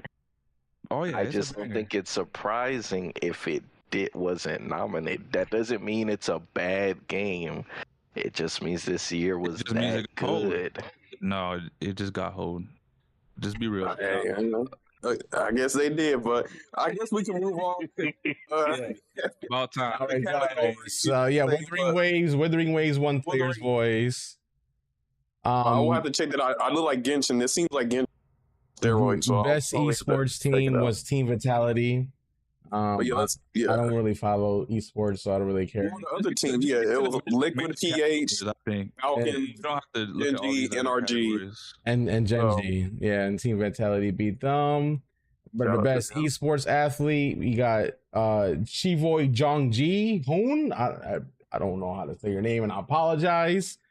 He won, and he beat guys like Brock Summerhalder, Jason Susanto, Kikuru Watanabe, Saul Leonardo, None of these. Matthew Herbert. Menard, RD. Bro. Yeah, I thought Menard RD was going to be him, but no, he a cold Street Fighter. I actually heard, stuff about Menard RD. And then Yeah, that was upset. next category was the best esports game with Counter-Strike 2 beating out Dota, League of Legends, Mobile Legends, Bang Bang, and Valorant. Shout out Counter-Strike. Shout out Counter-Strike. That's cool. Yeah, Counter-Strike. Play the game. It's been around for a while for a reason. Content creator of the year goes to Moist Critical. He beat the likes of Kaidro, Kai Sanat, Sakura Miko, and the Burnt Peanut. That's kind of Y'all know that just Moist went Critical crazy. didn't even want to win the award. yeah. Nah, the fact that he won over Kai is kind of Yep. Says biased or whatever. Because I mean, I'm Okay, no, hold on. I'm just curious why. There might be some context to it. But Okay, why what's the why context? wasn't ISO Speed in this category? So, Yep. from That's what a good- I that's a good hear, one. at least, okay. So so this is kind of, this category could be kind of finicky because I think it depends on how you look at it. And at first, I voted Kai Sanat as well, but then when I heard other people voting and why they voted for who they voted for, I'm like, damn, that kind of makes sense because a lot of people voted by I know a lot of people voted for Moist Critical because he does a lot of gaming content, like majority gaming content, and this is a game awards. So for me, if I was going to vote again, I would have voted Moist Critical over Kai Sanat. Yeah, you put it in that as context. I mean, that would make a lot more sense because yeah, guys like Kai and so ISO. So they But more yeah. higher end. yeah, See, the thing is, So if they said this was like the content creator of the streamer, year. Yeah, streaming it awards. is, but I'm just telling you the perspective of a lot of people on who they vote, and I think I don't know if the journalists have majority of vote for this category, but Sure, if yeah, they for all did, the categories. I'm almost certain that they voted Moist Critical because he covers majority gaming content, And and I see, feel and like this is that's where, justifiable. and see, this is where I agree with Crusher.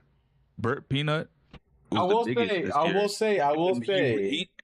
he took over everything these past couple months. Why? Because he was playing the biggest game right now, Arc Raiders.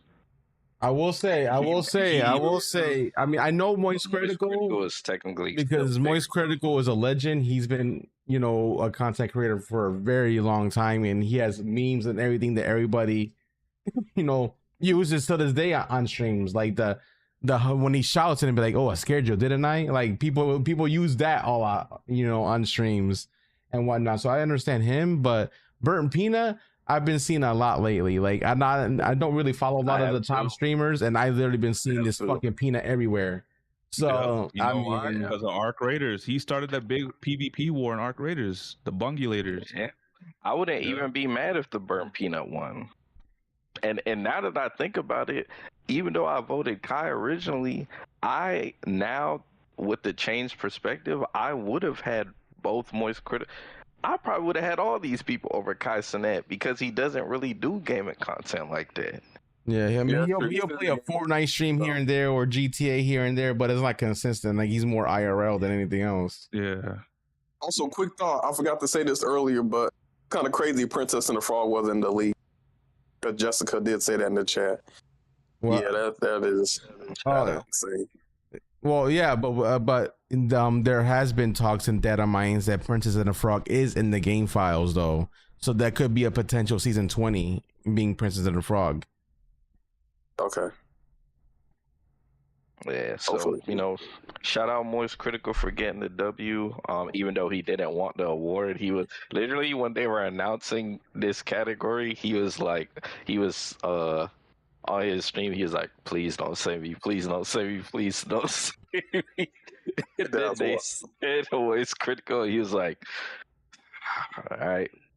I will say, he's a humble guy. He's like, man, I don't want to win this. They give it to somebody else. You know what I'm saying? Like, he's a humble guy. But not even just that. The way they, even in the description, it just says content creator. Like, if they wanted it to just be a game streamer, they could have just said that. They could have, but I could get why people did it mostly off of video. Most of the people at the Game Awards are gamers, so yeah, 100%. I get that, but even though they'll know who Kai Cenat is and ISO Speed is, I mean, if you're a gamer that want to watch gamer streamers, you're not gonna go for Kai or ISO. You know what I'm saying? That's no disrespect to them because they killing it in the IRL scene. But if you want to watch a good gamer that plays and streams games, Moist Critical and Burt Peanut would have been my take. He's good at them.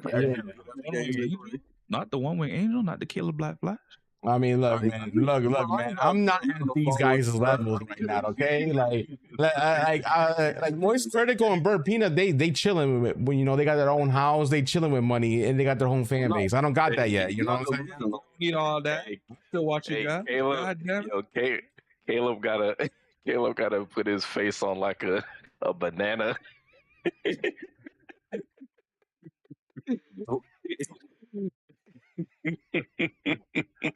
That's crazy.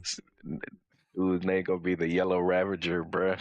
I mean, and a lot of these streamers, Crusher, to be honest, a lot of the gaming streamers, they really got known because they were pro players or they won big tournaments. You know what I'm saying? Like, wasn't Ninja known for being sweaty at Fortnite because he was a pro player at Fortnite? Did he do a Halo before Fortnite? The reason why he had a following in Fortnite because he won the Halo tournament. Well, so he used to stream Halo first. Yeah, that's a fact. He streamed Halo first, but he wasn't nearly as big until he started doing Fortnite.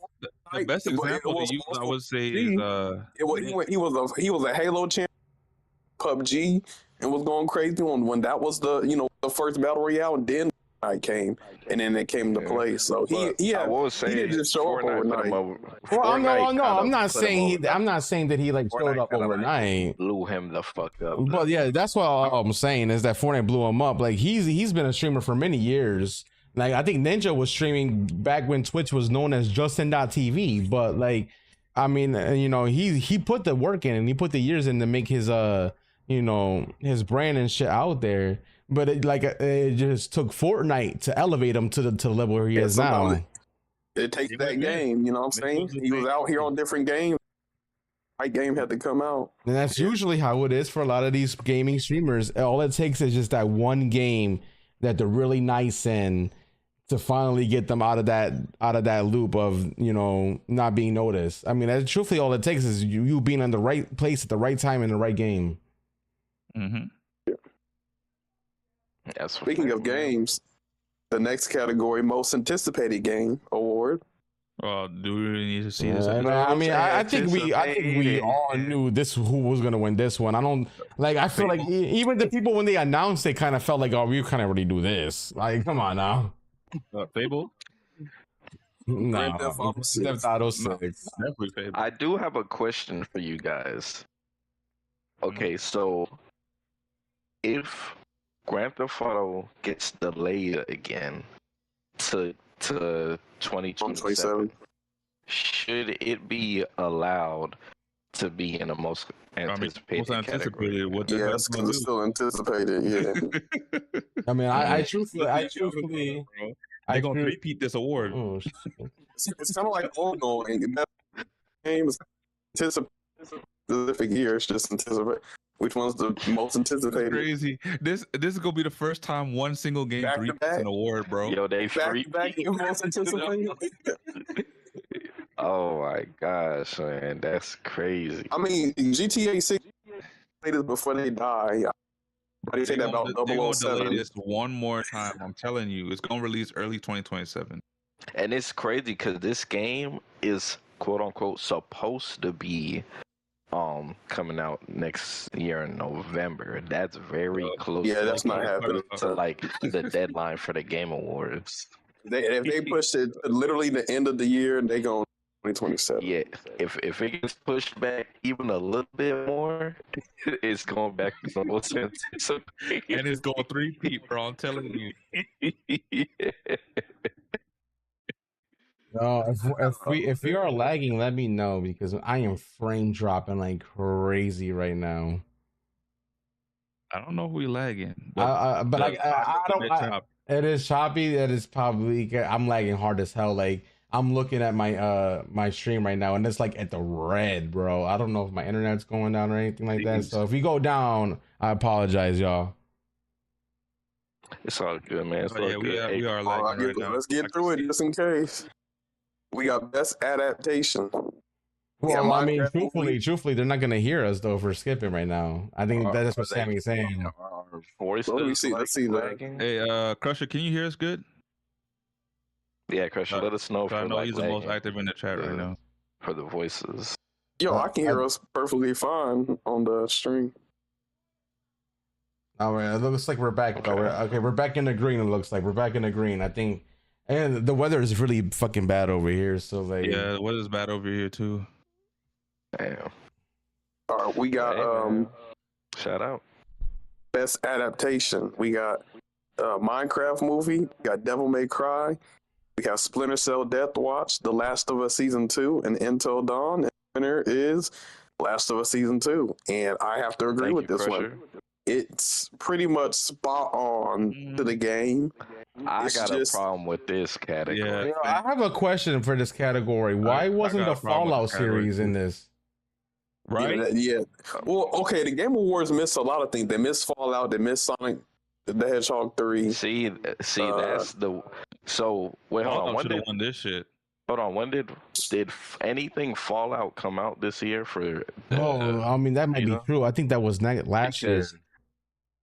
Fallout was last year. Now Sonic should have been in this category, and they would have destroyed this category. Yeah. Hold on. If that's the case, was Fallout included in last year's, awards for Yeah, best it was. Yeah, I think it won. It won. Oh, okay. Yeah, So that makes sense. All right, that makes sense. But Sonic the Hedgehog 3 came out this year, right? Yes. Yeah. Well, no. Well, Well, said the stream died? Sonic. Huh? Crusher said the stream died. Are we not here? Are we not live no more? Okay. Oh, he said we're back. Okay. Oh, he said we back. All right, we good. But so Sonic came out, I think after last year's deadline, so it couldn't be in last year's, but it should have been in this year's. But I think they low key forgot about it. Or they just got a personal vendetta against fucking Sonic because I mean Sonic Crossroads didn't win either. Well, they got something against Sega, bro. Yeah, they do. They got bias against Sonic. It doesn't. Yeah, Sonic was bad in what 06. Like this isn't 2006 anymore. Like y'all gotta quit slandering Sonic. Yeah, I think Sonic the Hedgehog 3 deserved to be up here with these adaptations. Because I mean, Sonic the Hedgehog 3 was a way better movie than a Minecraft movie, and that's up here. Minecraft movie felt like a cash cow, a cash run. Like they was some troll shit. Some money. So I guess to be fair, I haven't watched any of these, so I don't know. I mean, I heard people say that Until Dawn was trash. I heard people say that Until Dawn was mid. I watched season that. 2 of The Last of Us was trash left as well. Some stuff to be desired. No, it's not. At first, I've played the game. Not only did I play the game and I watched the TV series, it literally is the best adaptation out of at least the 5 that are mentioned. Obviously, Sonic should have. It's just like I said, people just don't like Last of Us 2. It's just something. But they were very, what do they call it? Spot on to the source material. It's just people don't like. I did read about that. They were 1 for 1. I like that they were 1 for 1. The issue is if it wasn't successful with the game, it's not going to be successful with the series either. And now they might not even get a season 3. I don't even think the show's going to finish. No, they are. I mean, it's still popular. They're definitely going to finish it out. I mean, they left us on a cliffhanger. I mean, it's like I read Last of Us 2 is very close to the source material. So like, you know, if you didn't like Last of Us 2, you're not gonna like The Last of Us Season 2. And then that's just what it boils down to. If you didn't like Last of Us 2, you're not gonna like Season 2. People love Season 1. And that's because the first game was amazing. Honestly, I know the reason why, and it's because I don't want to spoil it, but people get attachments to certain characters, and in a zombie movie or series, sometimes every character don't make it. So that's why a lot of people hate Last of Us. That wasn't the reason, though. It was the way they did it. That was the bigger reason. Look, man. I haven't played Last of Us 1 or 2, but I think this is the way you go about doing things, man. And that's why the people. I will say this: I didn't play Last of Us 1 or 2, so I don't know the you know, the source material, whatnot. Like I played the very beginning of Last of Us, so like the car scene, whatever. And then season 1, that was literally identical to what I played, what I remember playing. So I was like, oh shit, this is like literally like just like the game, but in live action. I was like, all right, let me watch this because I'll understand the game. I liked season 1. Season 2, I didn't like that they killed my motherfucking Joel, man. Yeah, I was trying to avoid the spoilers. I mean, but if they play, I mean, let's be honest. If the game came out how many years ago? You should already know this. But there's some people who watch just the show, you know. See, I know all this BS is because my niece is a big fan of the franchise, and I used to sit down and watch her play the games. Like that's how I don't have an attachment to Joel, and I think he's an evil person, so I don't really care. He got what was coming to him. That's the whole. Think he's evil? When my niece told me that she did not fuck with the second game, that dude was torturing people. I played the game in. Come on, that's not bullshit. Yeah, but wasn't everybody else doing the same shit though to survive? Everybody wasn't doing that. What he was doing, and he even taught Ellie some of that stuff. Like, you can't go around doing what he did, especially to, you know, people related to Abby, and then act like you innocent. Nah, like he did way too much dirt, bro. So I also played both of the games. I don't remember me thinking Joel was evil. He's evil. A lot of evil stuff happens with good intentions or selfish. Maybe in your eyes, it's justified, but there's other people on the receiving end to your stuff. He's evil. Hey, listen, they was in a dog eat dog world, man. Got to survive. Nah, they ain't no dog. Y'all really get me into spoilers. There ain't no dog eat dog world. So you got to do a doctor like that. Dog eat dog world. So you got to a doctor. Hey, listen. It was a hard situation, man. That ain't no dog eat dog world. It was a hard situation, man. That ain't even your dog. So what, man? You built that bomb, bro. Don't mean nothing. There's a lot of stepfathers and then once the relationship over, I feel like something like that is easier said, but if you in that situation with somebody, listen. It was a hard decision, man. It was a hard decision. Why he ain't had to do the black like that? Listen, all I'm gonna say, that was riding out for him. A lot of people might not have agreed, but I feel like a lot of people understand. And I don't know, when you play the game, he was torturing people, bro. So nah. I will say, like I said, my niece is a big fan of the series. And from when she told me she hated the second game, even though she beat it and she played it multiple times, and she explained why to me, from chronological order from start to finish of both games, I can understand. And then when I asked her when the trailer came out for the first season, I was like, "You gonna watch it?" She's like, "No, because I know season 2 is gonna come out and it's gonna address the second game and it's gonna be trash." And that's when I knew that if they ever did season 2 and it was 1-for-1, that season 2 was gonna be mixed. And all I'm saying, I'm Team Abby. Mixed. Team Abby. I am too, but they just did it wrong in the game.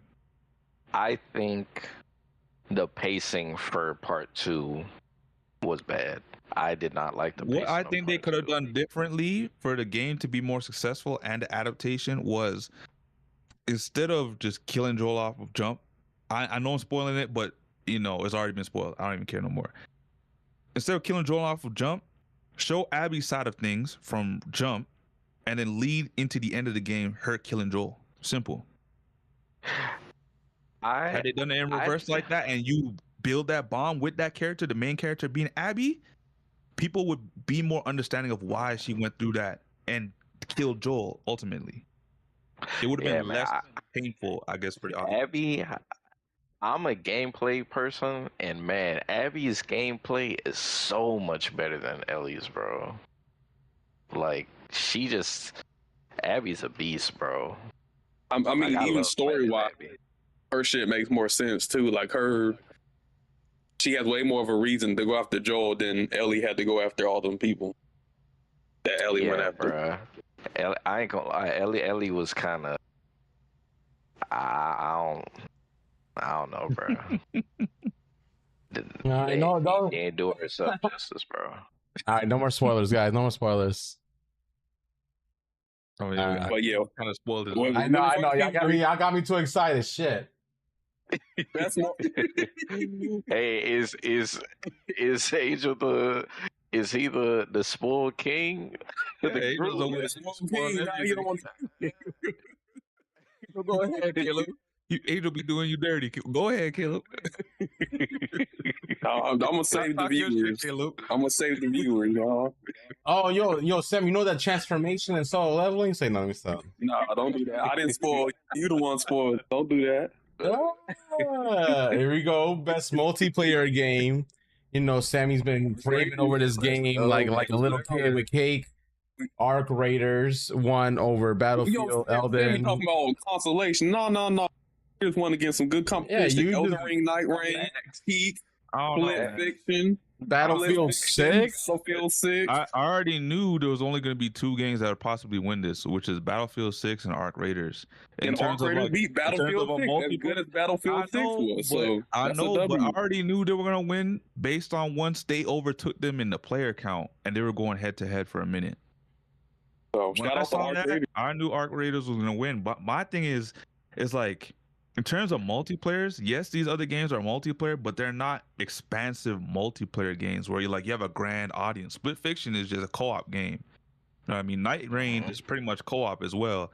Like, yes, it has multiplayer elements, but are we talking like multiplayer, like a game like Marvel Rivals that is going to compete against? Are we talking about Battlefield 6 that's competing against? So, like, really and truly, there's only like 2 multiplayer games in this category, like full-fledged multiplayer games. Well, I mean, if you look at it this way, the category literally states for outstanding online multiplayer gameplay and design, including co-op and massively multiplayer experiences. I think they didn't do it justice with this category because I think co-op should have had its own category because co-op is more so geared towards like a smaller party, a smaller group. Sometimes it's 2 to 4, and I think you can better gauge those games better amongst themselves as a I mean, I'll classify co-op like as still bigger multiplayer. Like, I still classify them the same. I don't know. I know they're multiplayer. I do just too. think big multiplayer expansive games should compete against themselves. I think the year that It Takes Two won Game of the Year, I think it also won Best Multiplayer. Yeah, but that's my thing. In terms not of every game multiplayers, how many multiplayers really release every year like that? A lot of multiplayer. But it is multiplayer. Yeah, there's a lot. Okay, I mean, Marvel in terms Rivals of is a the same- multiplayer. Yes, Marvel Rivals is a multiplayer, but the year Marvel Rivals came out, what other big multiplayer game came out?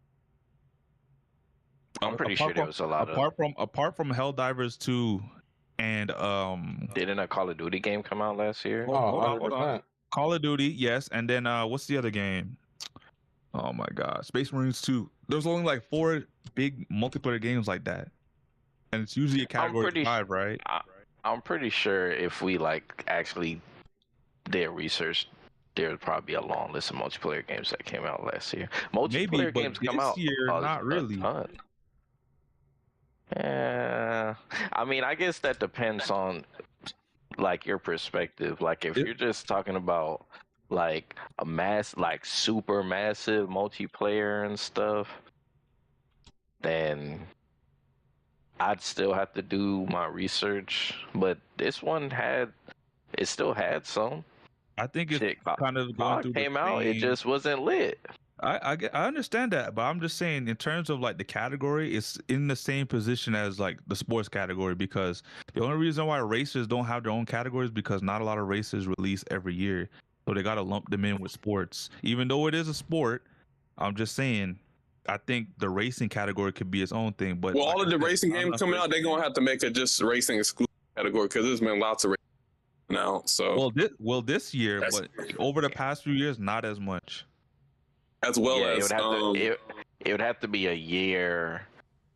Like what I think they could do is they should see at least by the time like the deadline comes, if there's more than like let's say if there's like 5 or 6 decent racers that's out, it should have its own category. Okay. Yeah, I agree. I definitely agree with that. Because in terms of like voting for these games, they're all on the same scope. Like they all went for like, okay, we're co-op games and we're doing up to four players. We know what we're gonna vote for because at the same time, each game offers something different, but in terms of the multiplayer experience, it's the same. Instead of like sports, it's like, oh, we have basketball, oh, we have soccer, we have football. And then we have like 5 racers over here. And it's like, no, they just need to separate the racers compete against themselves and have the ball running games compete against themselves. Yeah, the ball game really need their own category, man. It's a big shout out to Dark Raiders for winning best multiplayer. Next one, we got best multiplayer, best sports and racing game now. Well, this is issue. So let's go over it.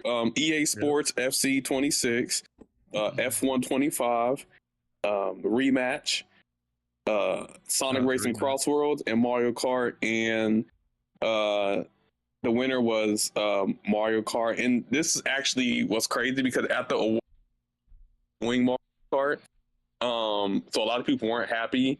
A lot of people know it's kind of BS. Nintendo probably bought them off, or there was definitely some bias, especially when, you know, Nintendo pays reviewers to review their game. Also, Mario Kart is way more, but like, and obviously the IP bias, but like, even I was seeing Nintendo fans, Mario Kart fans who love Mario Kart and then like previous Mario Kart, like Mario Kart 8 Deluxe and Wii and all of that. And they were saying like, yo, I think Sonic Crossworlds was the better game. Like even Nintendo fans were saying that. So it's kind of wild that I agree. I don't I know. played both kart Definitely racers, and I hoped for Mario Kart World to be good because, you know, I love Mario Kart, Yeah. and I that remember shit we was talking flopped, about the bro. leaks. That shit flopped. I remember when we was talking about the leaks and how in depth you was going about it, Angel. You were saying this is the most ambitious title for Mario that has ever been in terms of kart racers. The most Right? money They hyped Nintendo's that put shit into up, it. bro. And for what? It wasn't the game that it was hyped up to be. And Sonic It was just a Racing system seller. Crossworlds was mechanically the better racer. Mechanically, not only mechanically, even reviews like the better. So it's kind of weird that even with the reviews being better from these journalists, that Mario Kart somehow still won. I think that might have been like the judges or some shit. Like I don't, or there was something on behind the scenes with Nintendo. They paid them off, bro. Like This shit was so confusing. They paid them off. So The worst thing was, I actually bro, think that, I yeah, actually go ahead, think Nana. this is one of I actually think this is 100% one of the ones that they got wrong. And you know, as big as Mario Kart is, let's not act like Sonic wasn't going crazy online and stuff. Like everybody was talking about it. Even the fucking bro, it was going so crazy. Even they made a commercial making fun of Mario Kart, and everybody was fucking with it. And then Nintendo's like, you know what? We're gonna have the last lap. We paying for the award. Watch. and I mean, even like all of the Mario streamers and players were talking about how they were upset with the game and how you couldn't World Tour mode and the straight lines. And if anything, Mario Kart's been a disappointment. People are talking about what they don't like or complaining about it. Yeah. And so it's just Only very. for this game to This is a win over a disconnect, game. man. Yeah.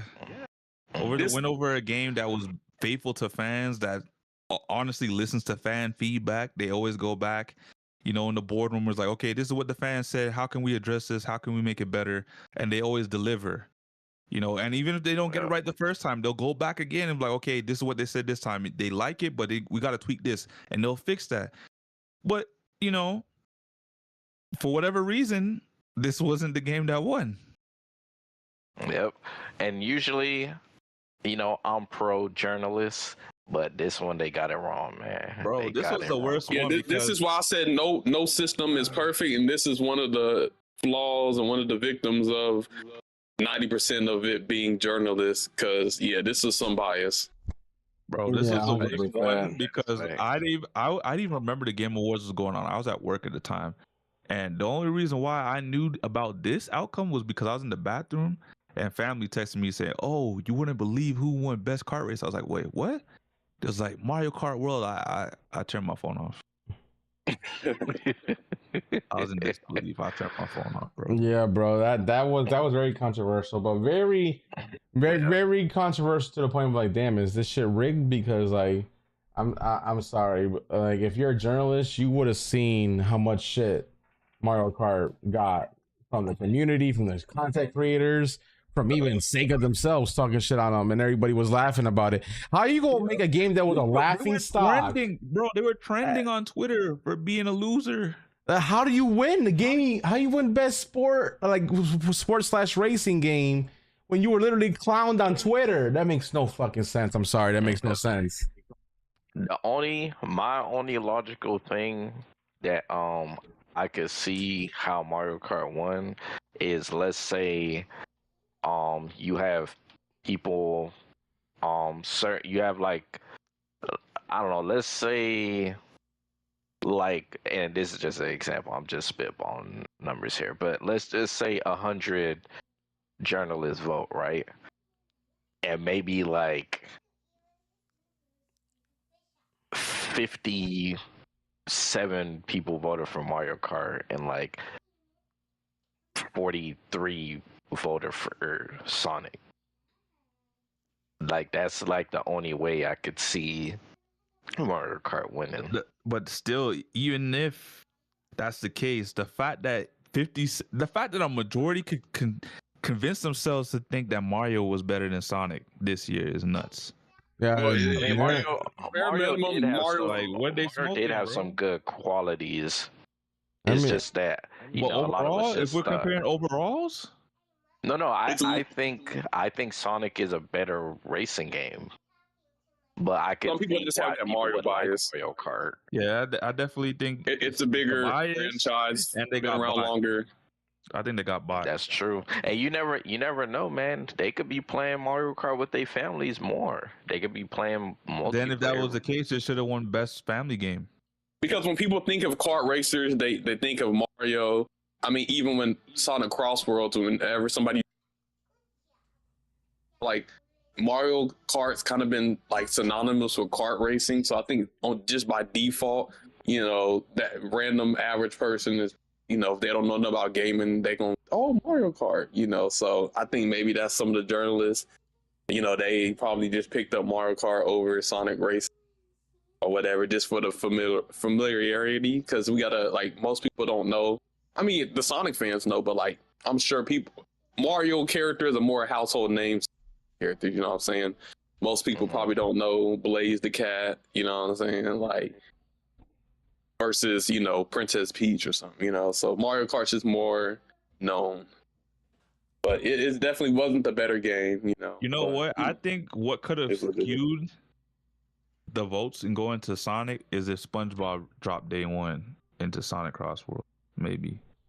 No, I don't think that would have been It a factor. That's like Mario Kart was gonna win regardless. It's just the nature of the beast, and that Nintendo probably either paid them or they looked at it from a numbers perspective and not, mechanically. Here's also, I'm glad you brought up the numbers. One thing they might have considered. Oh, they were just going off of sales. Well, so hold on. Nintendo Switch 2 sold out because of Mario Kart. Like how many million units? If we talking specifically sales, for Mario Kart, so that they could have took that and been like, oh, well, that's why. It couldn't be, because if we're talking sales, then it's FIFA all day. FIFA's the number one played sports game. Yes, but people aren't buying a new console. I don't FIFA. think people bought nominated though. Millions of new consoles. FC for the Switch FIFA, 2 was bought renamed for Mario Kart. The FIFA license. So if that was the case, FC26 would have won, and FC26 had some of their best sales in nobody's paying a $500. So that is one thing they could. You don't play Pele, Caleb? I'm not. No. I'm with Caleb. The Switch too. I'm with Caleb. The only game is FIFA. I'm with Caleb. Ain't nobody spending $500 for a console just to play FIFA. I'm sorry. No, they already do that with the PS5. So hey, no, people don't solely just buy a PS5 for FIFA. Sammy, come on now. Dude, no, they do not. People do love FIFA. Just to play FIFA, Madden, and 2K. No, they wouldn't buy a PS5 for FIFA because they could just play FIFA on PS4 or something. No, they Isn't FIFA like the most popular sports game? Yes, it is. It's the most popular, probably, sports game, maybe multiplayer game. I don't know. That makes no sense to me. It's the most popular. But that's the same shit I'm saying. There's no way you could say, okay, but because Mario has more people playing, that's why they probably took that into consideration to win. If that's the case, and we're using that same logic, FIFA should have won. FIFA did not outsell Mario Kart, bro. Popularity, Mario's. If we're looking at numbers, out of all those games, Mario Kart outsold all those games. I see. I mean, look at how many people bought the Switch 2 solely for that game, because that was the launch title. So you automatically got Mario Kart damn near if you got a Switch 2. And I think there was 7 million Switch 2s that were sold, right? So that's about 7 million people that bought Mario Kart. Yep. There ain't no way FIFA sold that many copies. Are you kidding me? You know how many copies they sell each year? They sold over 10 million. All right, we gotta get past the FIFA. That's the next category. Got best sim and strategy. Final Fantasy Tactics 1. I don't know none of these games. I don't play none of these. Jurassic World That's- 3, That's the one I'm Civilization, looking for. The Altars, 2 Point Museum, and Tempest Rising. So yeah, Final Fantasy Tactics. Yeah, the Chronicles. I hear a lot about tactics. People love tactics, bro. We got best family game, so this was actually a good one. We had Split Fiction, we had Sonic Racing Crossworlds, we had Mario Kart World, we had Lego Voyagers, we had Lego Party, and then we had Donkey Kong. And the winner is Banana. This is actually a competitive category. I voted Split Fiction, but I wasn't. Yeah, hey, I wasn't mad at Donkey Kong for taking. Look. Think about this with Nintendo on the Switch too. Mario Kart went against Donkey Kong head to head, and Donkey Kong beat Mario. You know, Mario's supposed to be the face of Nintendo. Got beat by DK. Yep. So, yep. That should tell you all you need to know. Hey, Donkey Kong was that game. That joint was fire. It was fire. You know what's crazy? They had Pauline singing at the Game Award. I was like, oh, that's what Pauline. They did. That was fire. I'm like, okay, wow. you got that voice. I'm like, sing the zero one. Sing the zero. Hey, she went off though, and she went off. But shout out Donkey Kong. I am not upset at this. Yep, definitely deserved. Best fighting game. So we had 2X, KO, Capcom Fighting Collection 2, Fatal Fury, City of the Wolves, Mortal Kombat Legacy Collection, and Virtual Fighter 5, and the winner was Fatal Fury. So I think that was the one most people were thinking was going to win. Shout out Fatal, man. We got Best RPG. So this is where the starts. So we got Avowed, which I knew that was going to win. Xbox was hyping Avowed up crazy. We have Claire Obscure Expedition 33. We have Kingdom Come Deliverance 2. We have Monster Hunter Wilds. And we have The Outer Worlds 2. And the winner was Expedition 33 for Best RPG. I think we all knew, you know, Expedition was going to win this category. I mean, it is the RPG game. Yes, sir. I wouldn't have been mad if Kingdom Come won this category, but no. I am... Man, I don't want to hear that, bro. Don't be hating on Kingdom man, just because man, it beat fuck our Kingdom grade. Come. Fuck Kingdom Come because their fan base is so toxic, bro. I've read forums, Facebook comments, and Instagram comments of all the salt from Kingdom Come Deliverance 2 fans and players that talk shit about Expedition 33 because it beat their game.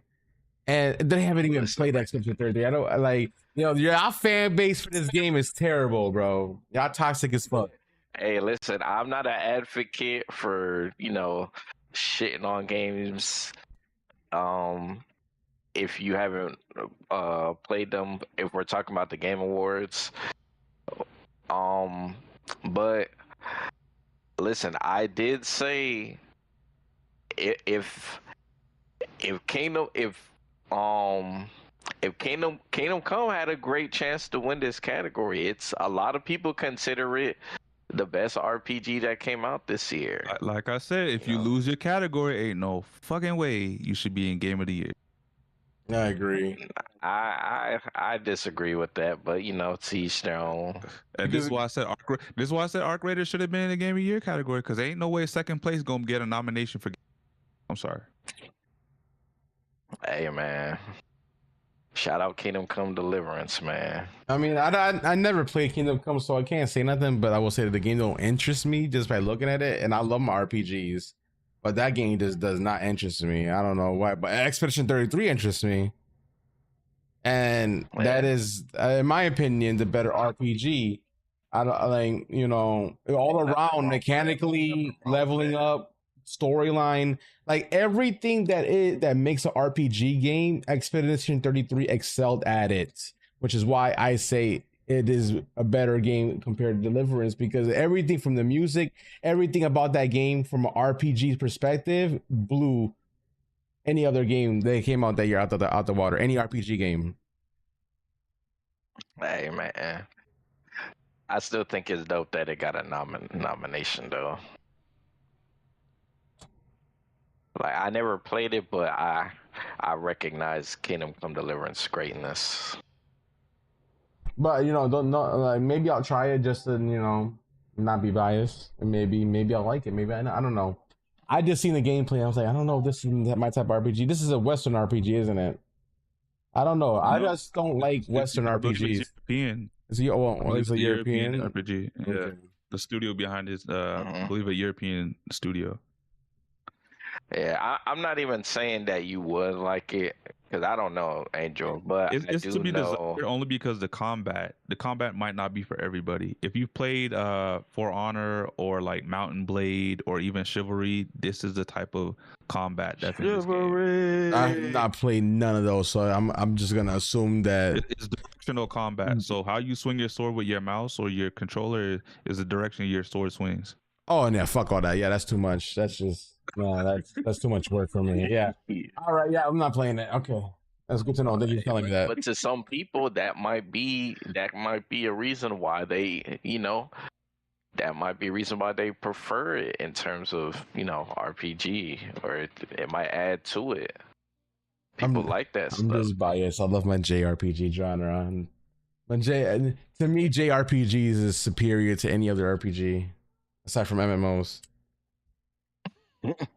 Well, I'm sorry, you Western RPG people, y'all trash to me. I'm sorry. That's my opinion. Y'all trash to me. I mean, the French makers are good. Because obviously Expedition 33. But don't the French also make Fable too, right? I mean, they got that too, I believe. I know Sammy was looking forward to Fable. Yes, I am looking forward to Fable. I know Angel's looking forward to Fable. Yeah, so that's not a JRPG, and I'm looking forward to it. No, so. You know what I'm saying? So what? You said it's going to be a JRPG? I said it's not a JRPG, and I'm still interested in it. That's what I mean. Okay. Yeah. Are the French making Fable as well? I don't know, but I know the original Fable people are Lionhead Studios. Yeah, Lionhead is a British studio, and I think, if I'm not mistaken, Turn 10 is also British, because they're the studio behind Forza Motorsport. Okay. Hey, so maybe it's just whatever. Hopefully, I think they said the stream crashed in one. Hopefully, the VOD saves the whole thing, because it looks like I can only go back like 32 minutes. Like, hopefully, we didn't lose like the last 2 hours, but I guess we'll see when the stream ends. Wait, what happened? At some point, when you're having the issues, the stream crash. They crash. Somebody say that? Yeah, Crusher did, I think. No, Have you seen that on the channel though? Did he say we back though? Yeah, because I'm under tab right now. I'm under. Oh, I see what you're talking about. Yeah. What does it say? Okay. You can only scroll back 30 minutes, but I don't know. Well, maybe afterwards. Maybe the whole vibe will come into one, but if not, I guess we're just gonna have two different parts this episode because of that crash. Damn. Hopefully we didn't lose it. I'm like, damn. We got a hole. Good shit. But I guess we got the next category. Yes, sir. Let's see. Wait, you said we're in adventure. Crusher? You mean earlier when we were down, or we were down again for a second time? No, he meant earlier when we were having those problems. The best action adventure game. Yeah, Death Stranding, Ghost of Yotei, Indiana Jones, Split Fiction, with Hollow Knight being the winner. Hollow Knight definitely deserved. Very anticipated. Indiana Jones could have won that, because in terms of action adventure, that's literally Indiana Jones. The Hollow Knight's way more action game. I don't know if you played Hollow Knight, but yeah. So that's a no. Yeah, Hollow Knight's probably like one of the hardest action fighting games, the boss fights. Did you play the first one? I played the first one, but in terms of like comparing Hollow Knight, like the games compared to like the Indiana Jones game, like Indiana Jones is an action adventure through and through. So like that's what I mean. In terms of like the category, I want to see it go up against more action adventures. Hollow Knight's more like a Souls game, just a platformer. It's not just a platform. Its focus is literally boss I'm not fights. saying it's just a platformer. I'm saying Hollow Knight's like a Souls-like game, but as a platformer. Yeah, but Souls-like games are kind of action-oriented, though. Action-oriented, but in terms of action-adventure? It's action / adventure. That means you can be adventure or action, or it's racing. Like a So Souls-like game. it's just what's the best game within either action or adventure, or both. And Hollow Knight takes the cake. If that's the case, then I would have just put the action games in the action category. But Hollow Knight's a Metroidvania, which that is adventure. You're doing an adventure, exploring the whole world, stuff, going to new maps. I don't know if you know what Metroidvania type games Yeah, are. I know what they are. It's like a category for like Souls, like it's the same thing. No, Metroidvania is not. So like, I never said it's Souls like. I'm saying the same way we say Souls like for types of games is the same way we say Metroidvania, like platformers. The type of platformers that Metroidvanias are. Yeah, I think that's adventure though. So Metroidvania, it originates from Castlevania and Metroid. Yeah, and Metroid. Yeah. That reminds me, we need a new Castlevania game. It could be a platformer. It could be 3D. I don't care. Oh, apparently there was a clip on Twitter where, when they were doing this award and Hollow Knight won, he was like salty about it. So yeah, probably the devs and shit that were complaining about the game. He thought this Death Stranding 2 was going. Yo, a couple more than one developers felt some type of way. I know like $20 or some shit. I know that Kingdom Come Deliverance people felt some type of way. Split Fiction was the best game to not win hardly anything. Team Cherry, the people who made Hollow Knight, apparently they didn't go to the Game Awards because they knew Expedition was gonna win everything, so they didn't show. I mean, that was their fault for taking so long to release the game, and then the year you release the game, you're going against some stat. But the thing is, no one knew Expedition was gonna be a big game. Yeah, people didn't expect. You don't know what you don't know. As big of a banger. So, but you could say that about any year, though. You never know. That's true. What's gonna be the big banger? And I think what really helped Expedition like take off and blow up was Game Pass. Had that not been in Game Pass, the millions of people to just access it day one and just talk about the game and everyone just streaming it on the day that it just comes out. Like, I don't know, because I remember when it first came out, it was competing for time with Elder Scrolls Oblivion Remake. Both those games held down the entire month of, what was it, May or April? Yeah, but I think even without Game Pass, I still think the game is just too good, bro. I still think it would have blew up. Now, I definitely think Game Pass. I definitely think Game Pass helped though, especially right before Game Pass. Xbox was on bullshit saying they gonna increase the prices. So they probably increased the prices because of Expedition. Hey, you know what's so crazy? Ever since the Game Awards, man, everybody's been streaming. A lot more people picked up Expedition, and it has now sold over 6 million units. That's the thing about winning the award. Oh, you get notoriety, but you get even more sales because people who they won. Oh, I got.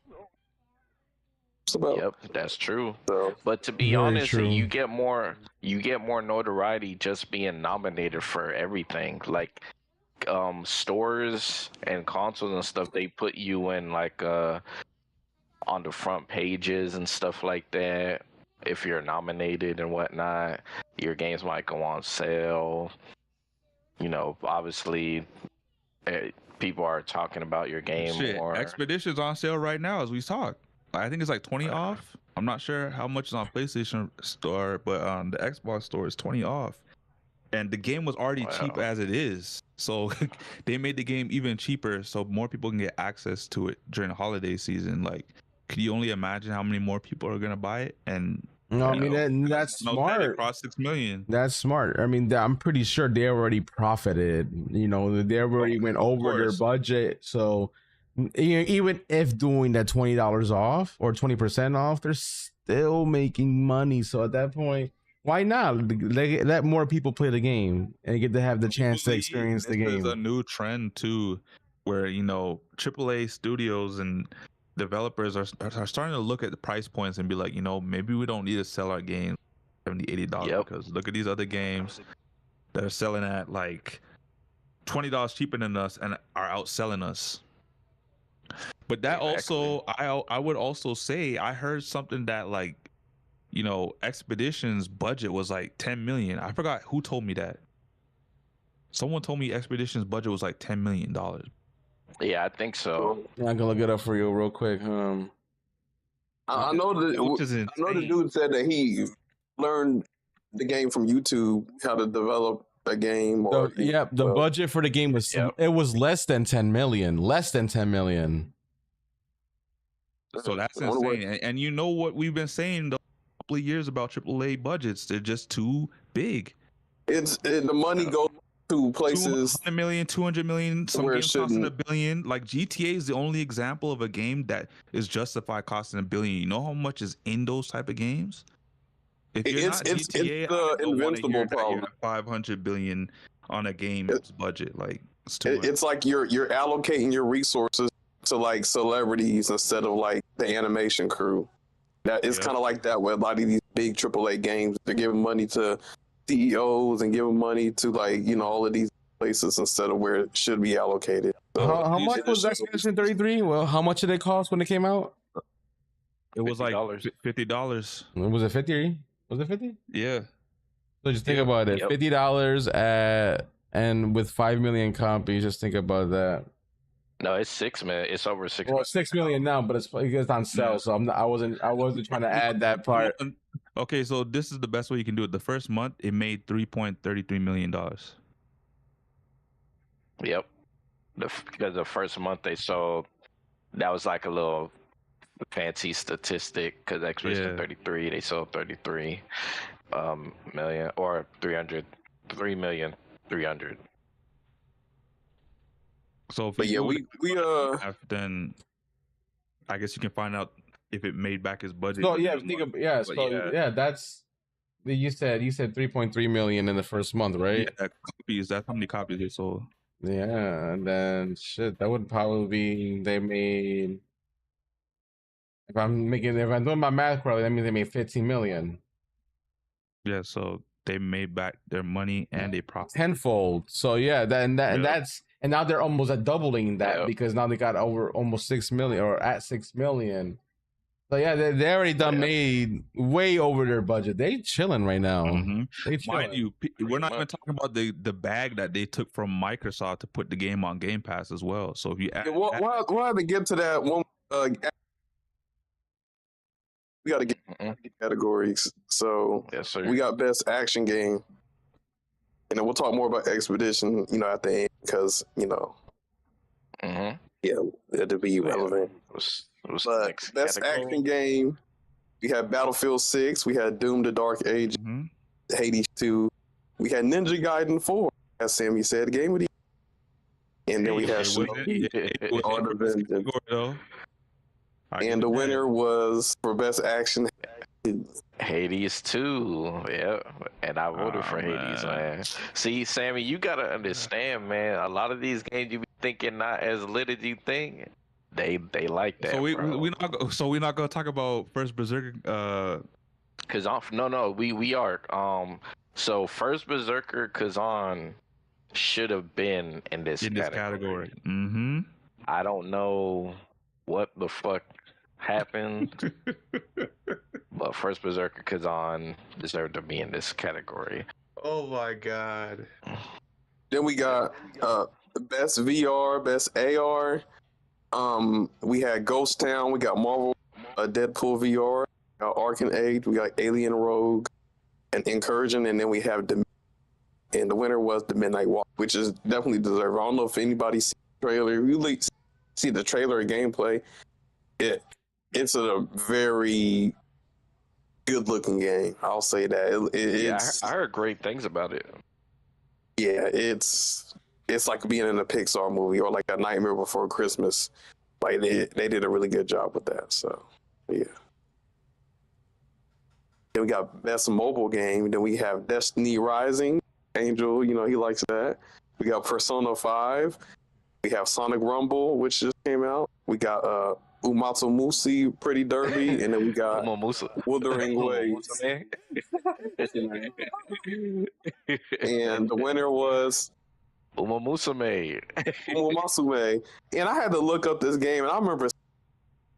Listen, is this another gacha game? Listen, I voted for this category. I knew it was gonna win because how much I heard people talking about it, and people said they have fun with it. So is this a gacha game? It's games, okay. Is this a gacha game? I don't know. I don't know if it's gacha. It probably It's is, man. anime horse racing game with anime girls. Oh, so it's one of those games. That's why it's popping, because it's one of those games. Man, I knew the game was lit when Cosmic randomly hit me up about it and told me he was playing it. See, I mean, I'm upset. From Cosmic. Destiny Rising didn't win, but I'm glad that they got nominated, because that's still a nomination. That's still a lot of people. It is heard about that game now. I'm like, oh, what is Destiny Rising? That's a different Destiny game, like Well, yeah. Then we got best debut indie game. We got Blueprints. We got Despolette. We got Dispatch, and then we have Expedition 33 in the best indie game. Expedition 33. I'm surprised Blueprints didn't win this one. I thought it was big when it came out. Not saying Expedition couldn't have won it, but in terms of like the indies, I thought Blueprints maybe could have took this category as well. There's levels to it. I'm not surprised. And then you got best independent game again. Best independent game, another kind of type category. We have Absalom. We have We have Blueprints, and again, we have Hades 2, and we have Hollow Knight Expedition 33. And the best independent game, Expedition 33. Yes, sir. Then we got best community support. We got Baldur's Gate. We got Final Fantasy. We got Fortnite, Helldivers 2, and No Man's Sky. And the best support is Baldur's Gate 3.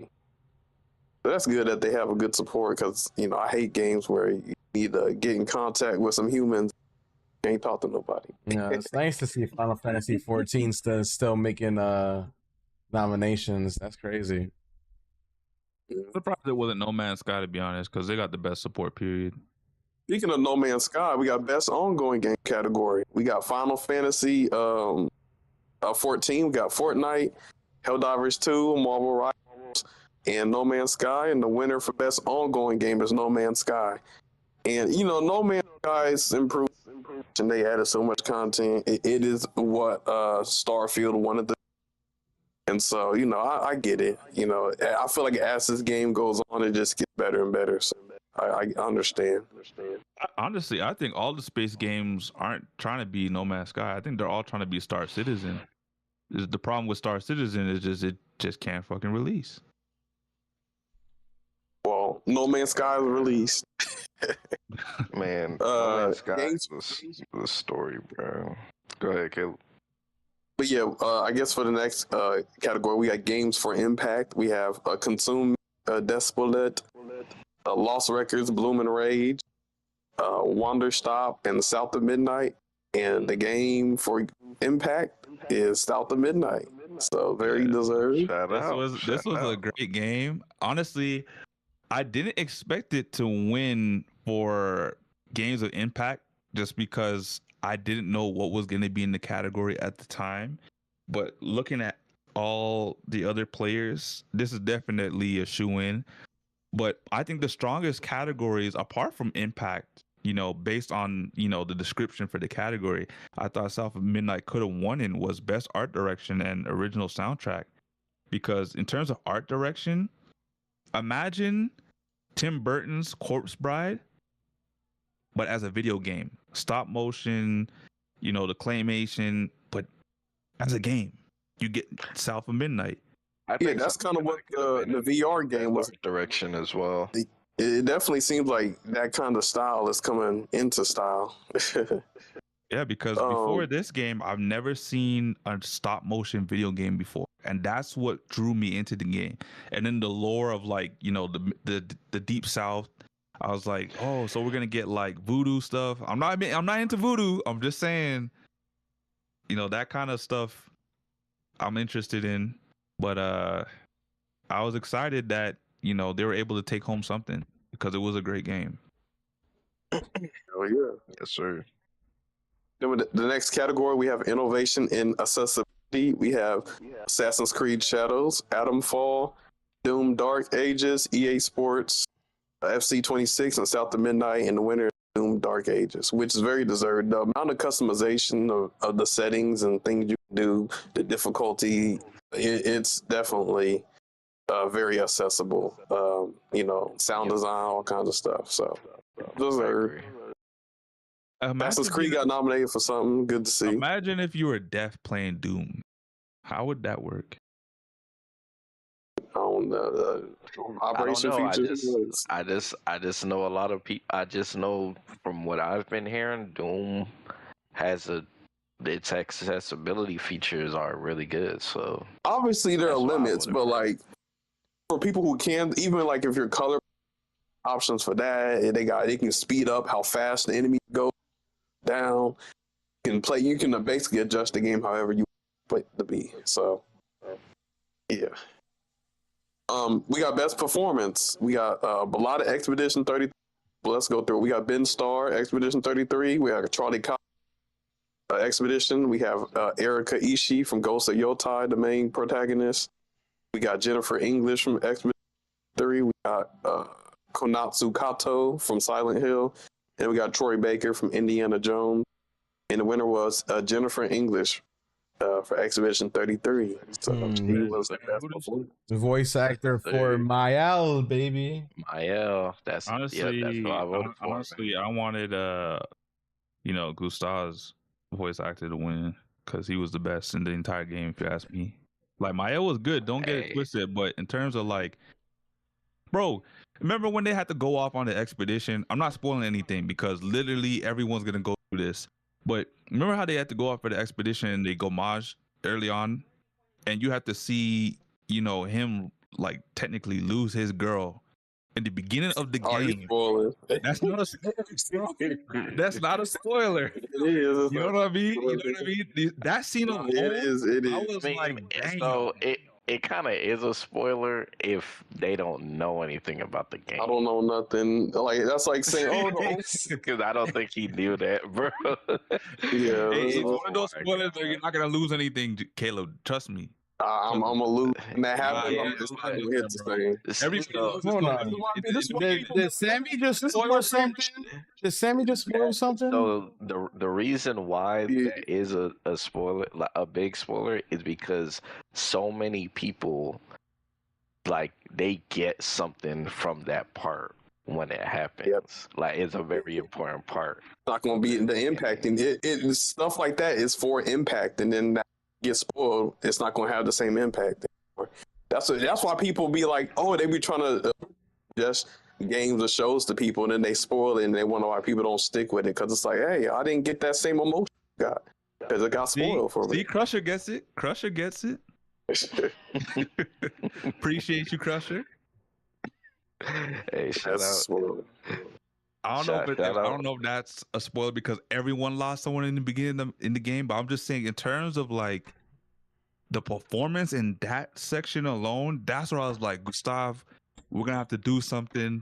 We're gonna have to go get your girl. We have to go fight this, you know, enemy. We're gonna make things right. Like that scene alone, I was like, damn. And I remember when I was streaming, I told Angel, I'm like, yo, this game literally could be a movie the way I'm watching this right now, these cutscenes. And then Angel, I believe that's when Angel first told me they actually are making a movie. I wonder what That'd be dope. That would be nice to see. I would love to know more information out of it because there's nothing really concrete about it. Just announcing well, before Sammy, you know, spoils any more stuff, we best audio. That's crazy. And for best audio design, we have Silent Hill, Dead Stranding 2, Ghost of Yotai, Expedition 33, and Battlefield 6. So this is one Expedition lost. but Battlefield 6 won. So hey, shout out to those.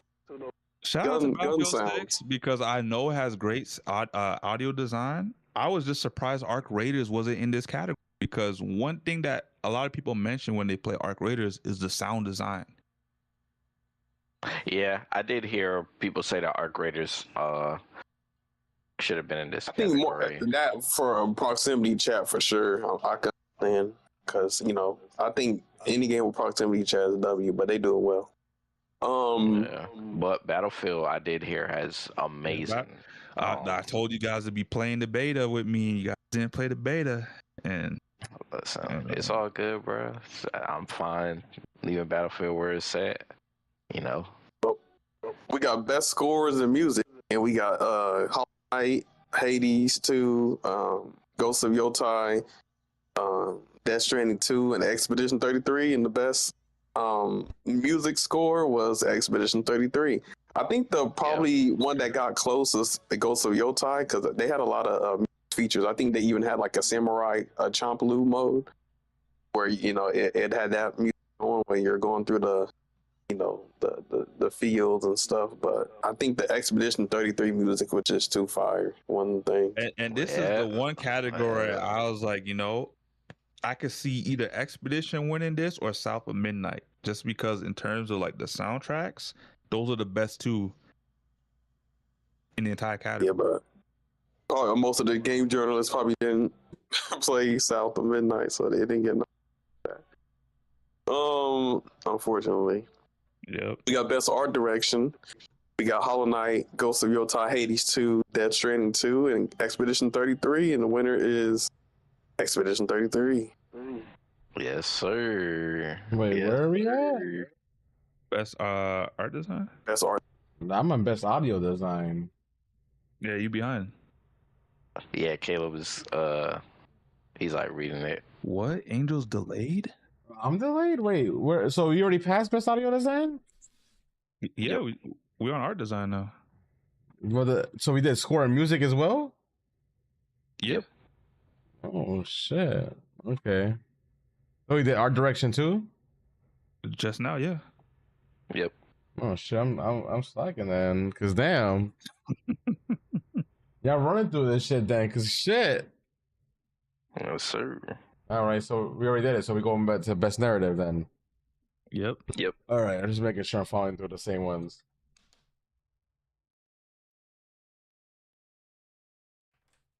Best narrative. Death Stranding, Ghost, Kingdom Come, Silent Hill F, and the winner is Expedition 33. Again. Expediciones. Yeah, I don't know why Kingdom Come was up there, but Don't, bro. Crusher, I'm not gonna lie. I was smoking, and I'm pretty fucking high. I'm not gonna lie.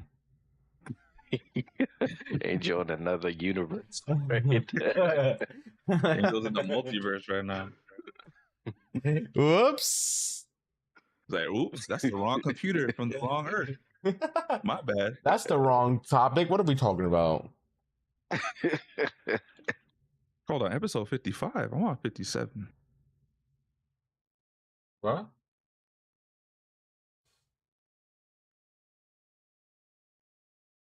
Best game direction. Death Stranding, Ghost of Yotai, Hades, and Split Fiction, and the winner. And again, Expedition 33. Expediciones. And then last but not least, the game of the year. Death Stranding, Donkey Kong, Hades, Hollow Knight, Kingdom Come, and then the winner and swept the 2025 Video Game Awards goes to Claire Obscure. Expedition 33. That's crazy. That's crazy, Caleb. That's crazy. Let's go. So I was, you know what happened? I already see three games that shouldn't be in this category. Hades, dude, there are no 2, games up here Come that 2. shouldn't be there. First of all, Kingdom Come shouldn't be up here because you lost your category in best RPG. I don't see why you up here. Look. How good the game is. Angel agrees. No, hold on. So like, I figured out why I was a little bit delayed. I was reading into the Expedition 33 movie. Okay, so that's what I was reading to see how everything was working, and as this was a story that was posted yesterday. Expedition 33 is getting a movie, but it has one big challenge to overcome. So they were saying that the movie was announced before the game even came out. The game came out in April. The movie was announced in January. Hollywood does have this movie, and they are making this. The one challenge is that first they got big name voice actors, like they got Daredevil actor Charlie Cox, Lord of the Rings star Andy Serkis. So they got big voice actors for these, as well as they're gonna want to do their own cast, but their biggest worry is gonna be people are gonna want to see the voice actors play their parts, but that's never gonna be the case in Hollywood. The voice actors are not gonna play their counterparts in live action. So their biggest worry is, people not receiving the cast well of what they're gonna cast for these characters in that live action movie. Hold on, is there a cast out right now? I trust them with their work, so I'm not worried about it. Whatever cast they get, it'll be hold on. Street Fighter. The biggest question is the game studio in talks with the company that's directing this? Like, are they like in their ears telling them like, this is what should be done or whatnot? Just like how Todd Howard was like hand in hand with Amazon with the Fallout series. Because if they're not, then I don't trust Hollywood to give us a great adaptation here. I think it'll be handled well. I will say, with all of that being said, with Expedition Sweeping, what they did announce at the Game Awards is they not done. Unlike Speedstorm, they giving you something for free. They got a free update. You know what I'm saying? Yes, they got a thank you trailer and everything. And a lot of people were talking about, salty people on Twitter. How did Expedition 33 win best art direction? Well, let's look at this thank you update trailer and see. This trailer actually made me want to play the game even more, because I was like, yo, the environment looks beautiful as hell. Like, it looks like you in Candyland or something. So let's check out this Expedition 33 thank you trailer. But yeah, that's their biggest I guess scare would be, actors, but I think they'll be perfectly fine. I mean, look at The Last of Us. The voice actors didn't play their live action counterparts, and the first season did really well. So that is a fact. I think Hollywood can definitely do this right. They just gotta do it right, man. Wait, so the movie is gonna be a 1-to-1 to the game, or is it gonna be like a prequel or what? No, this is like a full-on Expedition 33 movie. Okay. I feel like I don't think they're gonna do the whole game in one movie. I think this is gonna be a trilogy. I think each act is gonna be a movie type shit. If that's the case, I think they might do the prequel in the first movie. Prequel? Could be. Yeah, what leads up to the expeditions? But they could. They could probably show the first part, but like the whole Act 1 is going to be the first movie from the beginning to the end of Act 1. Angel, that actually could make sense. Well, actually, what you're saying, that could be a game. Yeah, I know, but I did say that last week. I said the prequel could be a game, but I'm also saying the first movie could be the prequel of like how it all started. But even if they did a trilogy with the acts based on the game, I'm still for that. And if they wanted to do like a sequel trilogy, they could do the prequel. I'd watch that too. Okay. But yeah, Angel, if you can scroll up in the CrashOut chat, there's the thank you trailer there. Mm-hmm. And after we see this trailer, I actually got a question. I want to ask Caleb. Caleb, you hear that? Crusher exposing you. He said Caleb said months ago he would never play it. It's turn-based. It's garbage. I'm pretty sure I heard him. No, I never said that. I don't think he said that. I never said that. You don't have to. You got to bring up the clip because what I said is I played like RPG games before, like Shining Force and stuff. So I said if I like that game, then I'm sure I like Expedition. I never said it's garbage. Nah, you ain't hear that from me. I felt like I would have remembered that. What do you want out here? I don't know who he got that from.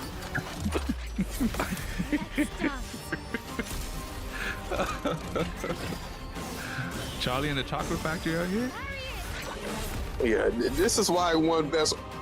Look at this, look at this, the enemy design, the colors.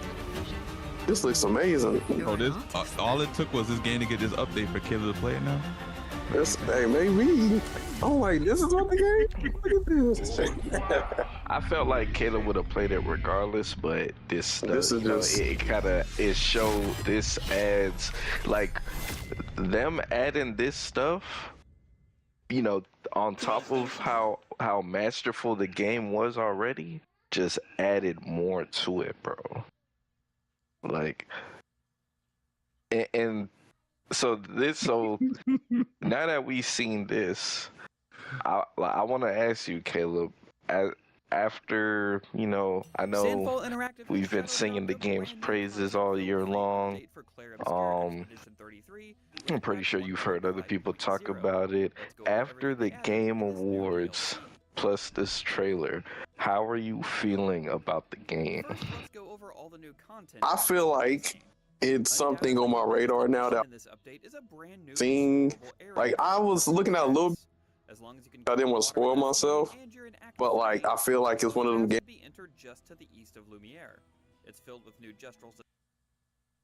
I am going to get top 100, get that title, and then I'm going to kind of take a break. I'm not going to stop playing, but I'm not going to be playing as much, so I have time to play other games like Expedition and stuff. So you know, cause I think that's healthy. I think because one, in Sonic Cross they up the max points to like 100,000. The legend competition will be over, so I have time that I can dedicate to, you know, the games. And I'm a gamer. I like playing good games. You know, I play my Stellar Blade, I play my Black Myth Wukong, I play my Astro Bots. After all of the and just seeing the game and stuff, I think it might be something that I have to pick up. And it's cheap. So one thing I will say about you, and it might Caleb, be on sale right now. One thing I will say about you, Mr. Caleb, is I could attest you are definitely a versatile gamer. I appreciate that. I'll try to be, man. Yeah, gas him up, man. Don't gas him up. What was that?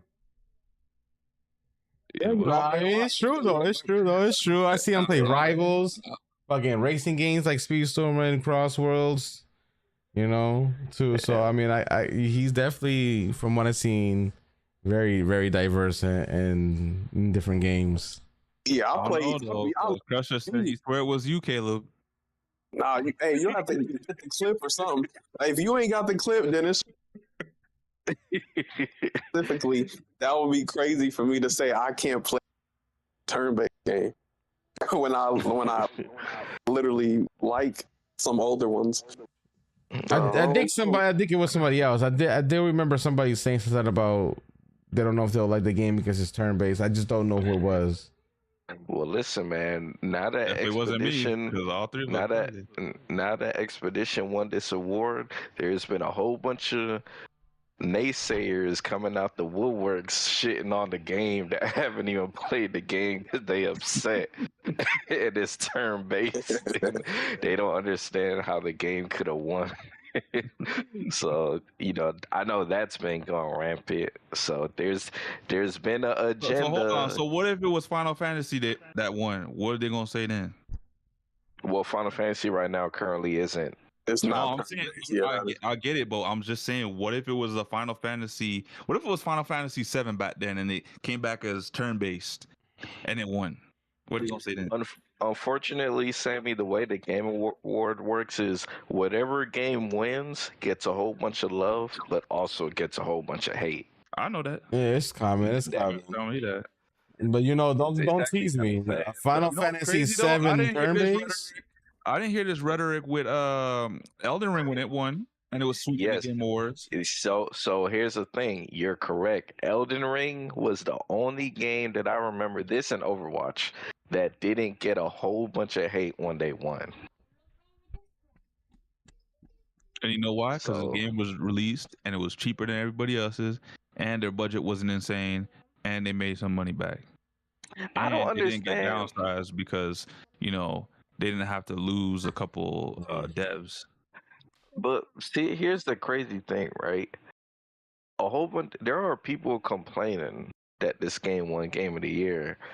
Now, I'm not saying if you wanted another game to win, I understand.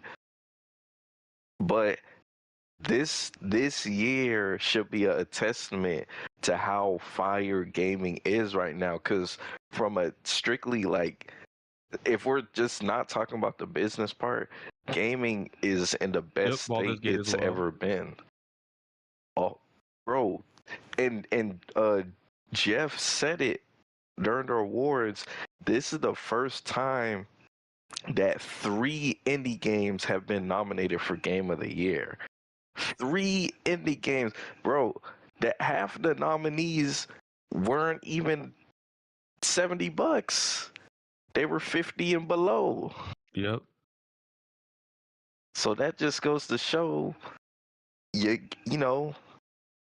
shit is lit right now. It don't matter if you an indie game or not. Like your shit, gaming. If you can't find a game to play, or you saying gaming is dead or there's nothing to play, that is You're just not a strictly gamer. your fault for having an ass palette. Yep. Yeah. We are literally Ready Player One minus the kind of have to pick your world and be in it, or Shangri-La Frontiers. Like, it's definitely so many games. Whether if you want to be in racing, there's so many racing games you can be in, and spend your time in. If you want to be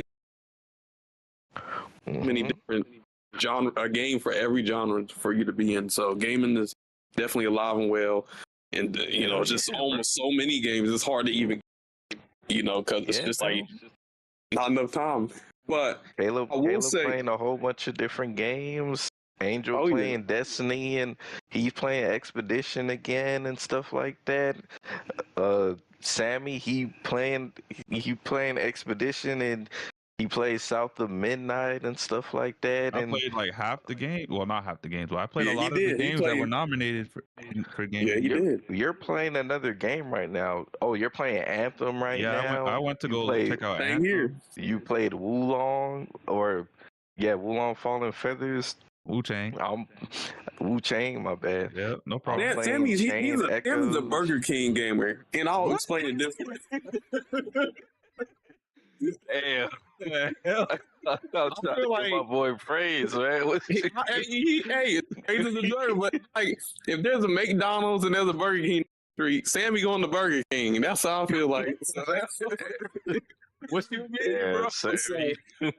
Okay. He said he didn't play Black Myth long, but he played Wu-Tang. Now I'm like, okay. Nah, man. Not only that, but even Crusher in the chat, bro. Whenever Crusher streams, every once in a while, I'll go to his stream, and he's playing a different game, and I'll be looking at it like, yo, what's this? Crusher, you might not know this. You probably don't know this because I didn't say this. But one day I went to your stream and I saw you playing Crystal Project, and me watching you play Crystal Project, that made me look into Crystal Project, and now I'm gonna play Crystal Project whenever I get the chance to. So, it's so much fire games out here, bro. I don't know. Literally, if you say there's nothing to play out here, I'm a ball and gun. Yeah, I'm looking at you sideways, bro. He said, I've been playing 2K at the race park for Yeah, I will say Angel, I did post, we can get to the trailers. Not maybe the ones, maybe we can go cover a lot of them, but man, at least focus. Can we talk about one of the big announcements with Diablo? The big expansion that they're doing? Because that one, I think, because mind you, I don't know if I told you guys, but I've never played Diablo till Diablo 4. So for me, this was very exciting. I played Diablo 4. I stopped playing that shit, bro. But we could talk about it because you're excited about it. We could probably leave the trailers to things we actually want to talk about. Yeah, I think we've been doing the racing game stuff. We got a new racer that I'm really hyped for. Nano thought, oh man, there's no game play. It's just that the graphics look so good that it looks like a damn near like a cutscene. But it is Star Wars Galactic Racer. Play Star Wars, the OG pod racing. Yeah, there's gameplay. It actually shows some racing gameplay. This game looks amazing. I was like, hey, let's check it out, man. I can't wait to get into pod racing.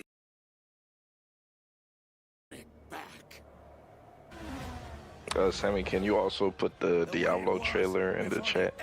Yeah. Massive engines. Lightning fast. Lives on the line. The pilots were incredible. Best of the best.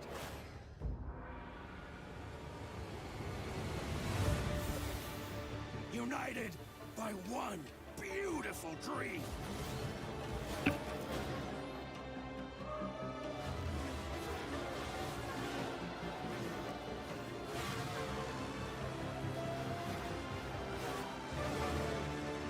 The galaxy needs racing.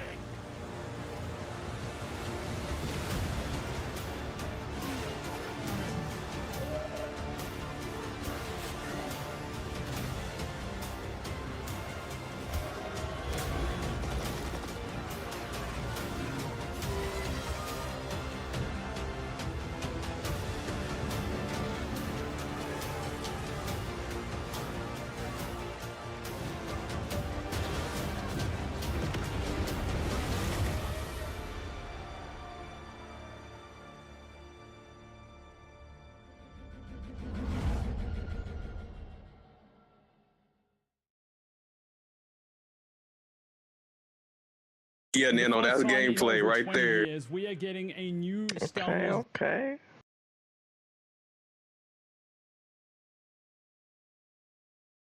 Damn, all the explosions remind me of Burnout, bro. Yeah, it's time to take over the galaxy. The speed there. Oh. Bro, I ain't gonna lie though, it does look clean. Yeah, bro, I gotta get my Ahsoka Tano going. So we can. Nah, I gotta get that Mace window out. Taking off at light speed, baby. Man, Star Wars Galactic Racer. Okay. I'm definitely gonna, keep my eyes out for it.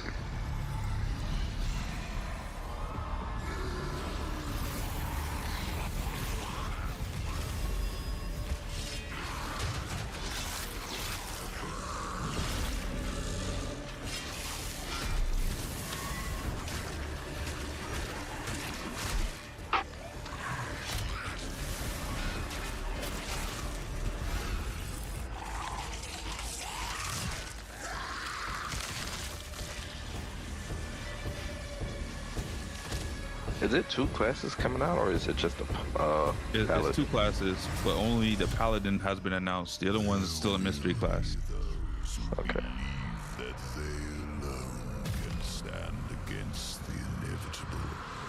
Man, don't you just wish sometimes they just, when they make trailers like these, they just make a whole series? Yep.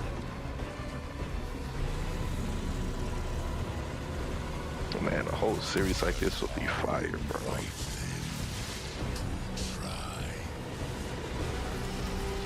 Probably cost some hell of money though. Oh, most definitely. Without me, you would have no victory. It's the Balrog. You shall not pass.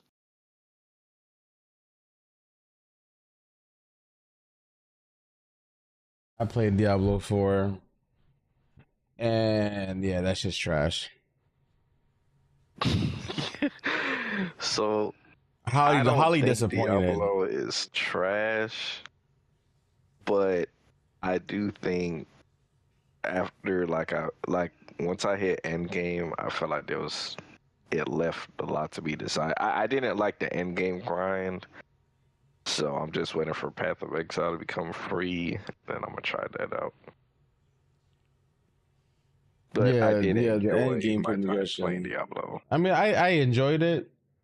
For what I played, I'm just pissed because my necromancer class, the end game build didn't have nothing to do with minions, and I'm like, yo, what the fuck is the point of using necromancer if I can't summon? I feel you, man. I feel you. It's just dumb trash, bro. But I mean, maybe they'll fix it over time. We don't get no green items. The set piece item sets, we don't have those in Diablo 4. Like, I don't know. Maybe I played Diablo 3 too much and it ruined Diablo 4 for me. But there was a lot of the mechanics that I was desiring in Diablo 4 that carried over from the other Diablos.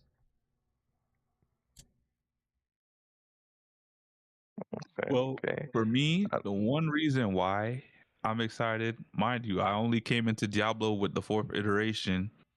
I never played a Diablo game till the 4th game. For me, if you know anything about me, like when I first started gaming and I was playing MMORPGs like RuneScape and stuff like that, I've always liked Magic. Like Magic class was my favorite with a little bit of tankiness. So anytime I played other games that offered a magic based class, I'd always look for a class that had like some tank with magic, and it was always a paladin class. So when I heard about Diablo from my girlfriend, because she plays it, her brother is a big time Diablo fan, he plays them. Like they was telling me, oh, before the game released, Diablo 4, I'm talking about, oh, there's a paladin class, so you'll love playing this game. I'm like, really? They're like, yeah. So I remember I played the server slam with them, and I'm like, hold on, where's the paladin class? There's necromancer, there's ranger, there's druid, there's barbarian, the sorcerer. I don't see paladin. And it's like, oh, maybe they're waiting to release it on the full release. And then I looked it up on Google. There's like, they're talking about, oh, we're not releasing a paladin class. That's what word came out from Activision, or sorry, Blizzard. And I was like, oh man, I was bummed out. But I played Necromancer because that's like the closest thing I could get to a paladin, even though it's not really the same. And after a while, I stopped playing it because I was playing way too many of the games and it was taking too much time. But if you see on my YouTube channel, I was doing a series, and I might revisit it now because the paladin class is coming to the game. And I was so excited about this. I was actually told about this. So when I found out, because like I said, I didn't watch the Game Awards, when I was told that the Paladin class was coming, I had the biggest smile on my face because now I get to play the game how I want to, and that's, my magic-based tank. Real quick, that Pragmatica, I've been waiting for this game for so long. Had on my wish list, so I'm excited. It's finally got a release date because it got delayed. But it looks amazing. Yeah, I'm actually, I don't know if I'm gonna get it 100%, but I have my eyes on it, and it looks. Yeah, I had a wish list, but I don't know if I'm gonna get it day one. We'll have to see. It does look fire. Yo, put in the new Marvel Rivals character trailer as well. We could talk about that one too. Yeah, but apart from that, I'm very excited to get my hands on the class. And from what I heard, if you pre-order the expansion, you get to play the Paladin class right away. You don't have to wait till the expansion drops. Oh shit! Which I might do sometime this month. And if you start seeing me stream Diablo, you know why. Shout out, man. Shout out. Shout out. When I was playing Diablo, I was looking forward to the Paladin class, but I did unfortunately, I drop in stopped the playing Paladin before. trailer. So if you can show that, there's the class trailer. You can actually see it more in depth.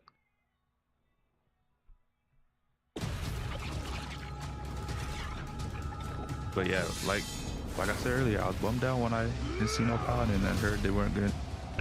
So I guess, you know, people were kind of upset, and Blizzard was like, all right, fine, we'll drop the Paladin in the game. So I'm glad that, you know, the Diablo heads really spoke up about that.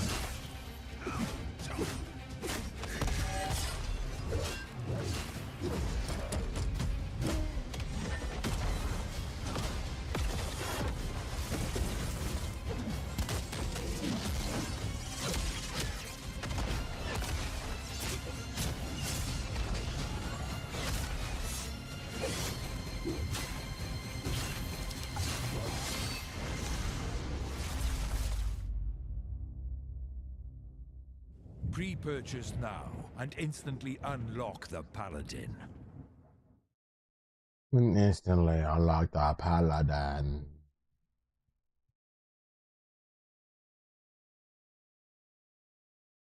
Apparently, according to this guy, it says the Paladin class is broken. So, As it should look be. out for that. Look out for that, man. As it should be. Tank with magic? Are you crazy? Stand out, man. I guess So let me ask you guys this: since you guys have played Diablo games in the past, they said they're gonna do 2 classes, and we only know about the Paladin. What do you guys think would be the next class that's still up? I mean, Diablo 4 is my entry to the series, so I wouldn't know. Demon Hunter. So I guess Angel.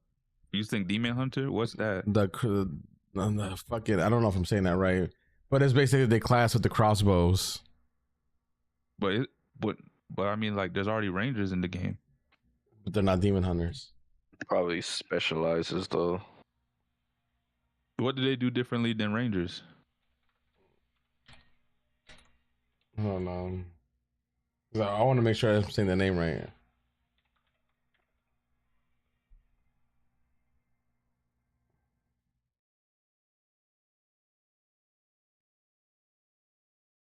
The Demon Hunters are based around range combat. And what is the one you say? That's a Ranger. Oh, like, aren't they similar? So in Diablo, the Demon Hunter is a dark vengeance field range DPS class using dual wielded crossbows, focusing on high damage, mobility, resource management, and evasion, while the Ranger concept in Diablo's development was an earlier, more naturalistic idea for a bow. So okay, so the Ranger is just a boring version of the Demon Hunter. And at this point, that's what it sounds like.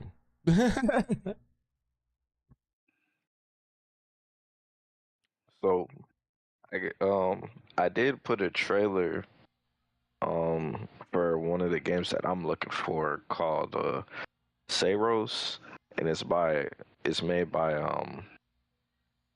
Housemarque, I think, and those are the people who made Returnal, and I loved Returnal. So I guess you can play that trailer, and yeah, that game looks fire to me. It actually looks like it has some similarities to Returnal, so I'm actually very excited for Saros. What is this game that's currently being viewed?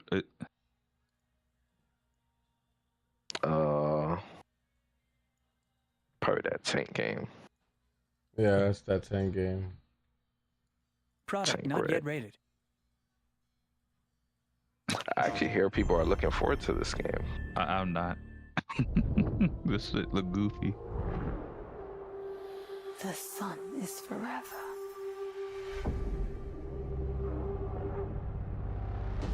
We promised we'd never be apart.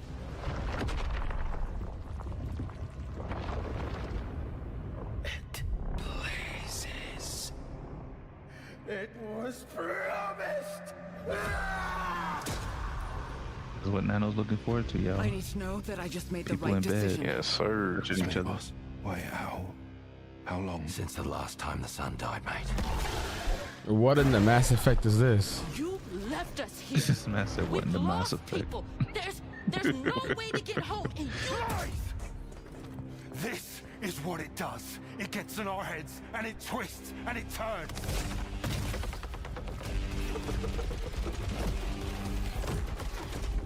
I won't break our promise. I will make everything perfect again. I know you're here, and I will find you. Yeah, this shit is just like Returnal, bro. I don't know if that's a good thing or a bad thing. Then I don't know if it's gonna be a roguelike like Returnal, but gameplay wise it is. Even the enemies look similar.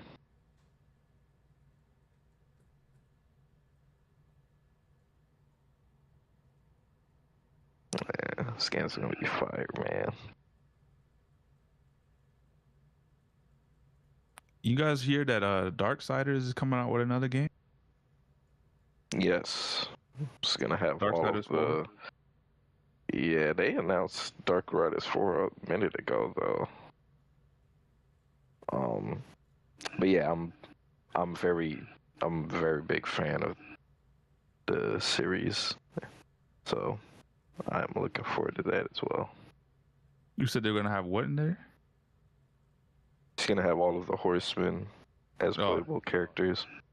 4 horsemen. Mm-hmm. But, hey man, you know, I mean, Angel, were there any games that you were looking forward to that they showed? I was trying to show the Marvel Rival one. Marvel Rivals one, yeah. I'm trying to find it at least timestamp. The Marvel Rival. Are you talking about the Deadpool reveal? Yeah.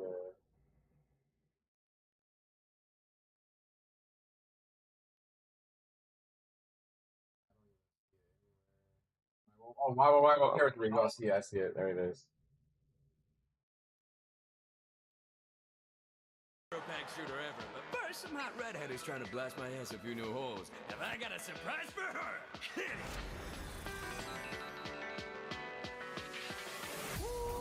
Boy, this is gonna be fun. Whoa, easy now, fellas. I'm the one who set you free. Oh, hey, this was not the plan.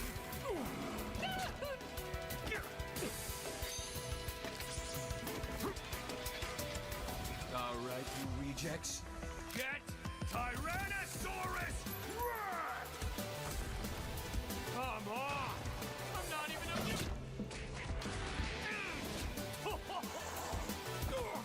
What's this game's tagline? Ignite the battle! I'm guessing Angel's gonna be a Deadpool man. I don't know, because I don't play this one. I don't play Rivals. I actually uninstalled the game not too long ago. Damn. Great. You never got back on with it? Yeah, that kid. Deadpool look like, what's his name? He got the Majin Buu mask. I'm really loving this this trailer. They really went all out. This is the animation that, you know, Invincible shit. And One Punch Man. It's my rival. Season 6, January 16th. Deadpool arrives. Are you excited for this? Yeah, even though I don't play Rivals like that anymore, I think Deadpool was a character that a lot of people were asking for. So I think it's made a lot of people happy. Honestly, I don't really care about Deadpool. I was asking for Blade and Gambit.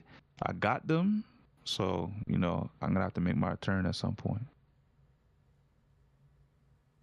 Hey, I'm gonna farm some clips with Deadpool. Just wait. But he's the first player that you can actually see kind of teased in game. They got him locked though, but you can see him in the character roster. You know what? I'm still waiting for a couple more characters. I'm still waiting for Black Bolt, Doctor Doom, and Silver Surfer, and then I'll be complete. But I mean, I guess there are more games that I'm looking forward to. We don't have to watch the trailers, but I guess if I were to name the ones that I'm looking forward to that they showed, obviously Ceros. I'm looking forward to Divinity. I haven't played a Divinity game, but it's made by the people that made Baldur's Gate 3, and they said Divinity is going to be bigger than Baldur's Gate 3. It is going to be bigger because Divinity is a bigger franchise. So that's going to be fire.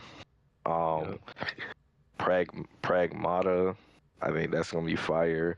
Control Resonant, that looks dope. I didn't play the first one, but this one looks like it's going to be fire. This one looks like it might be more action oriented. Hey, Angel, was that Lune up there? What's up?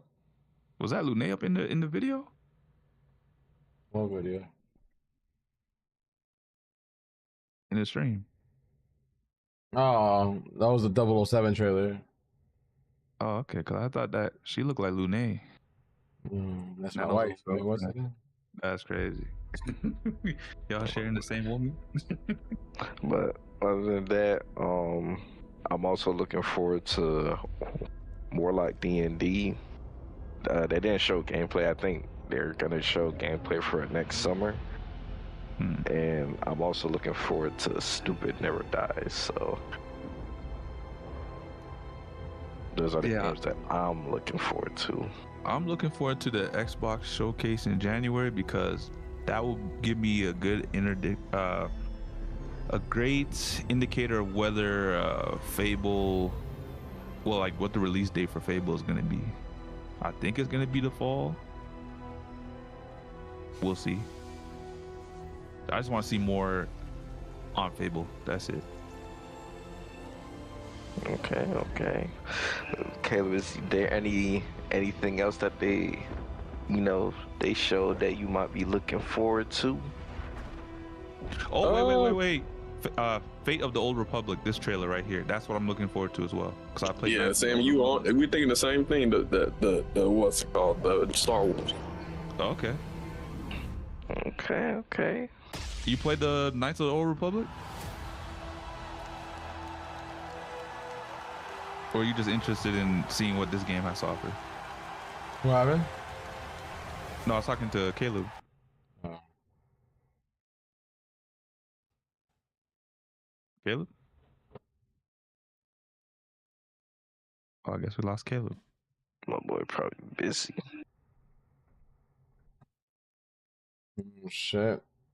You gonna try this game out though, Angel? What, the Star Wars? Yeah.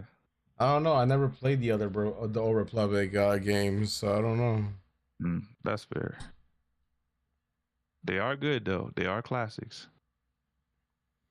I mean, in terms of RPGs. I mean, it got a pretty good crowd reception, so this must be a good series. It is a good series. Trust me. Mm-hmm. Very good series. Yeah, I haven't played it, but I do have heard that the series is pretty quality, so I know a lot of people are looking forward to it. But I guess any movies we're looking forward to? Because I know they announced some at the Game Awards. Yeah, Street Fighter 6. Hell no, I'm not looking forward to that. No, Fallout Season 2 comes out today. It came out today.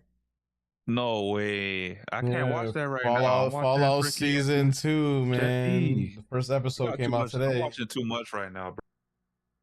Yeah. Is it weekly or is it weekly? It's all weekly. released? It's weekly. Oh, thank God. Okay, I can watch it now. We're gonna have to wait till I finish season 1 for Gen V. Yeah, I actually gotta continue to Fallout, my Fallout watch thing, but I gotta finish the most recent season of From. Oh, you watching From now? Bro, we talked about this already. Yo, I swear Sammy's forgetful. Hold on. Who said they didn't watch From? It was Caleb. It was Caleb. My bad. My bad, Nano. You was right. You watch From with me. Okay. It's Caleb that don't watch From. Caleb, you sleeping on a good series. Yeah. Yo, Nano, I don't want to spoil it, but all I'm gonna say is this season is crazy. Hey, oh my gosh, you ain't ready, bro. I'm already knowing I'm not ready. That's why I gotta. all I say is my girl was going crazy with me at the season finale. We still can't believe what happened. That's all I'm gonna say. Yeah, man, I'm looking forward to it, man. Yeah, you gotta enjoy it. Let me know how you feel when you finish it. I got you. But I guess other than that, I guess that's pretty much anything. I don't know if there's anything that y'all like really wanted to talk about. Yeah. But that's pretty much it for me. I know that they did for Avatar. They made the game third person, like the camera view, and then they added DLC for it. That's about it. Okay. So I guess I did want to. This Friday. Thank you for reminding me, Sammy. They shout out to Avatar, but I also want to say that they added, just like what they did with Expedition, how they added like extra like free DLC. Team Cherry also announced that they will be coming out with the free Hollow Knight Silk Song DLC next year. So for the Hollow Knight fans, definitely look forward to that because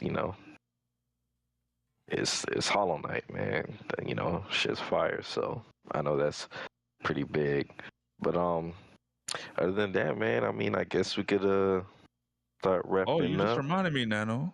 Talk about DLC because Arc Raiders announced recently that they added a new update for the game events called Cold Snap, where you can go into the map and it's more survival based. Like you can't be outside in the cold too long, like in the snow, because you'll die of like hypothermia. So okay. Yeah, it's really interesting. I was playing it yesterday. It was tough. Say that. Stay warm, people. Stay warm. Yes, sir. Definitely want to stay warm, man. You want your gear getting lost, especially if you worked hard to get it. That's fast. But I guess Wait, what's this game on the screen? Is it a new zombie game?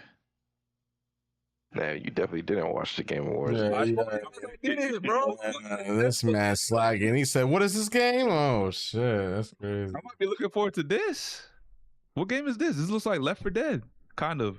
Not really. Kind of not really. You know what, Sammy, go to bed. Because you can't drive cars in Left 4 Dead. That's why.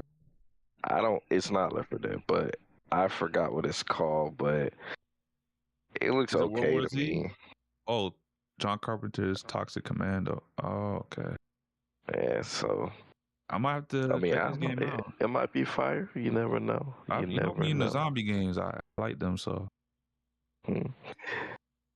But I guess we could like wrap it up here. But I guess, Mrs. Sammy, we got any final statements? From what I've seen from these trailers so far, we keep talking. There's gonna be some more shit I want to see, but the trailers that we saw so far, I like them. I'm excited for some of the games that are coming out next year. Obviously, my most anticipated game isn't GTA 6. It's actually Fable, so don't get twisted. I love GTA, but Fable to me is the bigger franchise. I hold that dearly to my heart. But I want to say, all in all, a great award show. I did expect Expedition to go up there and probably win a lot of awards. And I did have it winning earlier in the year till I got my Raiders, rightfully so. But that game got robbed. And I'm excited that, Sandfall was able to get their flowers because that's all I want, for great studios and their games to get their flowers and acknowledgement I care for. So if we can get more of that in the years to come, then gaming is going to be in a good spot. And I think right now they're in a decent spot. But yeah, that's it. Okay. Shout out Mr. Sammy. I guess I don't know what happened to Mr. Khalid. Hopefully he's not caught in the shadow realm or he's in the One Up Discord. Could be, man, could be. But for me, shit, y'all already know. I prophesized it. I spoken into existence all year long. He sold his soul. 33. Hey man, let Sammy tell you I sold my soul, but listen, the game was just that good. I was very confident in it winning, and the only thing I really wanted it to win was Game of the Year and Best Music. It won those, but it also took home 7 more awards. It went crazy. It's pushing the game more, so I'm very happy. I don't know when I'm gonna get to the update for it, but that'll be later.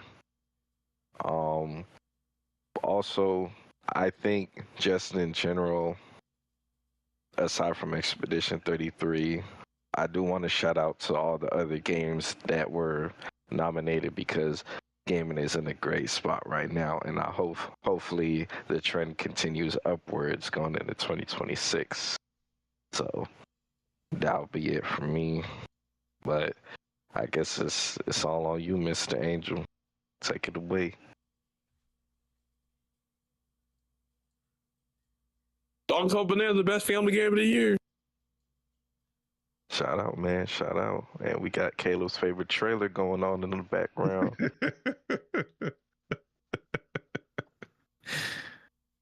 Damn. Yo, turn that goofy shit off. It's Caleb's #1 anticipated game. Bro, you gonna get us freaking age restricted, bro. Turn that shit off. Hey, he getting spooked. That's how you know it's gonna be a fire game, bro. I heard a lot of people, this trailer did something to him. Exactly why this is one of the games I'm looking forward to, man. Shout out to Divinity. Shout out Baldur's Gate. That's like this is probably the Game Awards. Talking about giving awards and showing stuff, and y'all They showing the trailer for the game, right?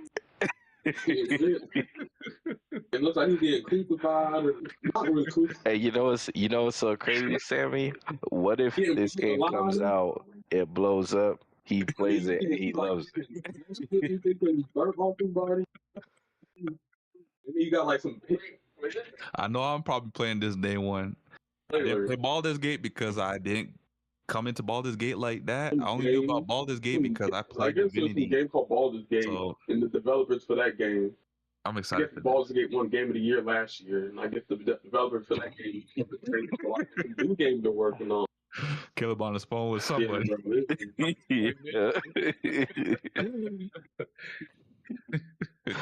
Damn, where you at, Mr. Angel? I'm like, bro, imagine just being like a 8-year-old kid. Man. Angel the one stuck in limbo now, bro. Angel too high. Yo, what's up?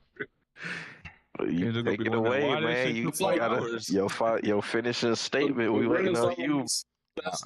I'm high. I'm high. We're just like the wars. All right. For 5 hours now.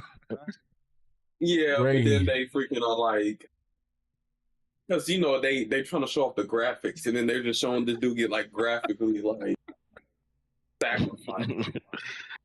This is like so disgusting, bro. I'm done with y'all.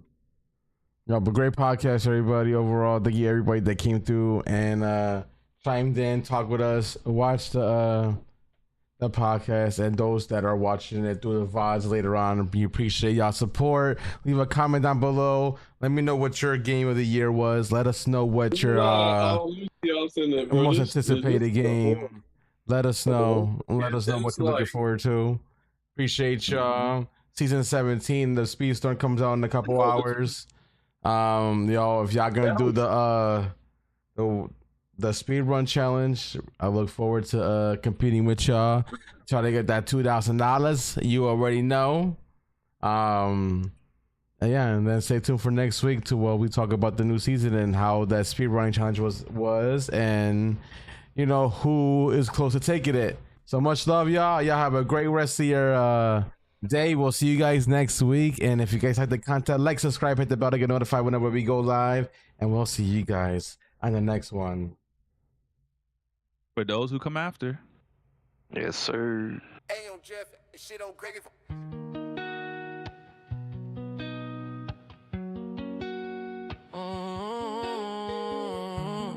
Charlie Cox, let's go. Yeah. Mike's hot, but I missed a lot. Stream, back up, gotta pick the spot. Fold in the chair, still sharp with it. They said go live, I ain't argue with.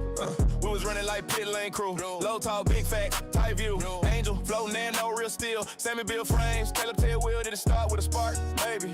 Now the takes whole weight like daily. No range, no noise, just balance. Receipts in glass, that's talent. Guests come through, got proof on deck. Timestamp clean, we don't gotta check. Chat go wild like a launcher hit, but we clear the lane, let the point just sit. Crash out, tap in, what did I miss? Name in the mix, who talk like this? Take with no spine, we don't dismiss. We just let truth do flips. Like, crash out, tap in, what did I miss? Same fold locked in, clip too crisp. Run that back if the quote don't hit. It's all in the cut, not tricks. Scope got bigger, we're bound to grow. Talking patches, titles, even shows. Creators wild, views hit highs, but what's a climb at the base? Don't laugh, I trap all plays. Fake nets, told y'all straight, don't chase those bets. Wrestle nights, promos heat. We break cadence like we headed beats. Film take hold, with lingers twice. What flops on a rewind, loo that slice. Hardware rumors, now we split them. Price specs leaks, we don't just hit them.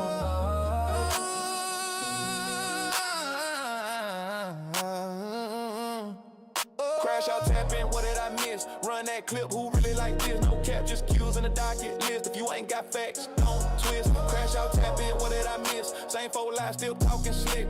Angel, Nano, Sammy and Kayla, we built this seat, don't trip. Sam Track War got tainted rounds. People vote like they planting ground. Spy text, crap match names caught. We slow it all down like a framing court. Recast post, they become the dot. With a meta shift and the top get dropped. Call in, heat like a flame on cue. Found top real and the clips run through, but it ain't just take, it's the way we shift. If you can't cite source, it don't get lift. Don't play that loud if the root ain't sound. If the take don't cite, it won't stick round. Mike still warm, but we come with it. Crash outs where the con gets lit. Crash out, tap in, what did I miss? Same 4 chairs, same heat, same twist. Talk got depth, don't need no skits. We don't chase hype, we fix. Crash out, tap in, what did I miss? Said it once, might say it again. If the quote don't hold it, don't make print. Cut through noise, that's it. Mike's down. Docket photo. Next run already locked in. See it. Crash out.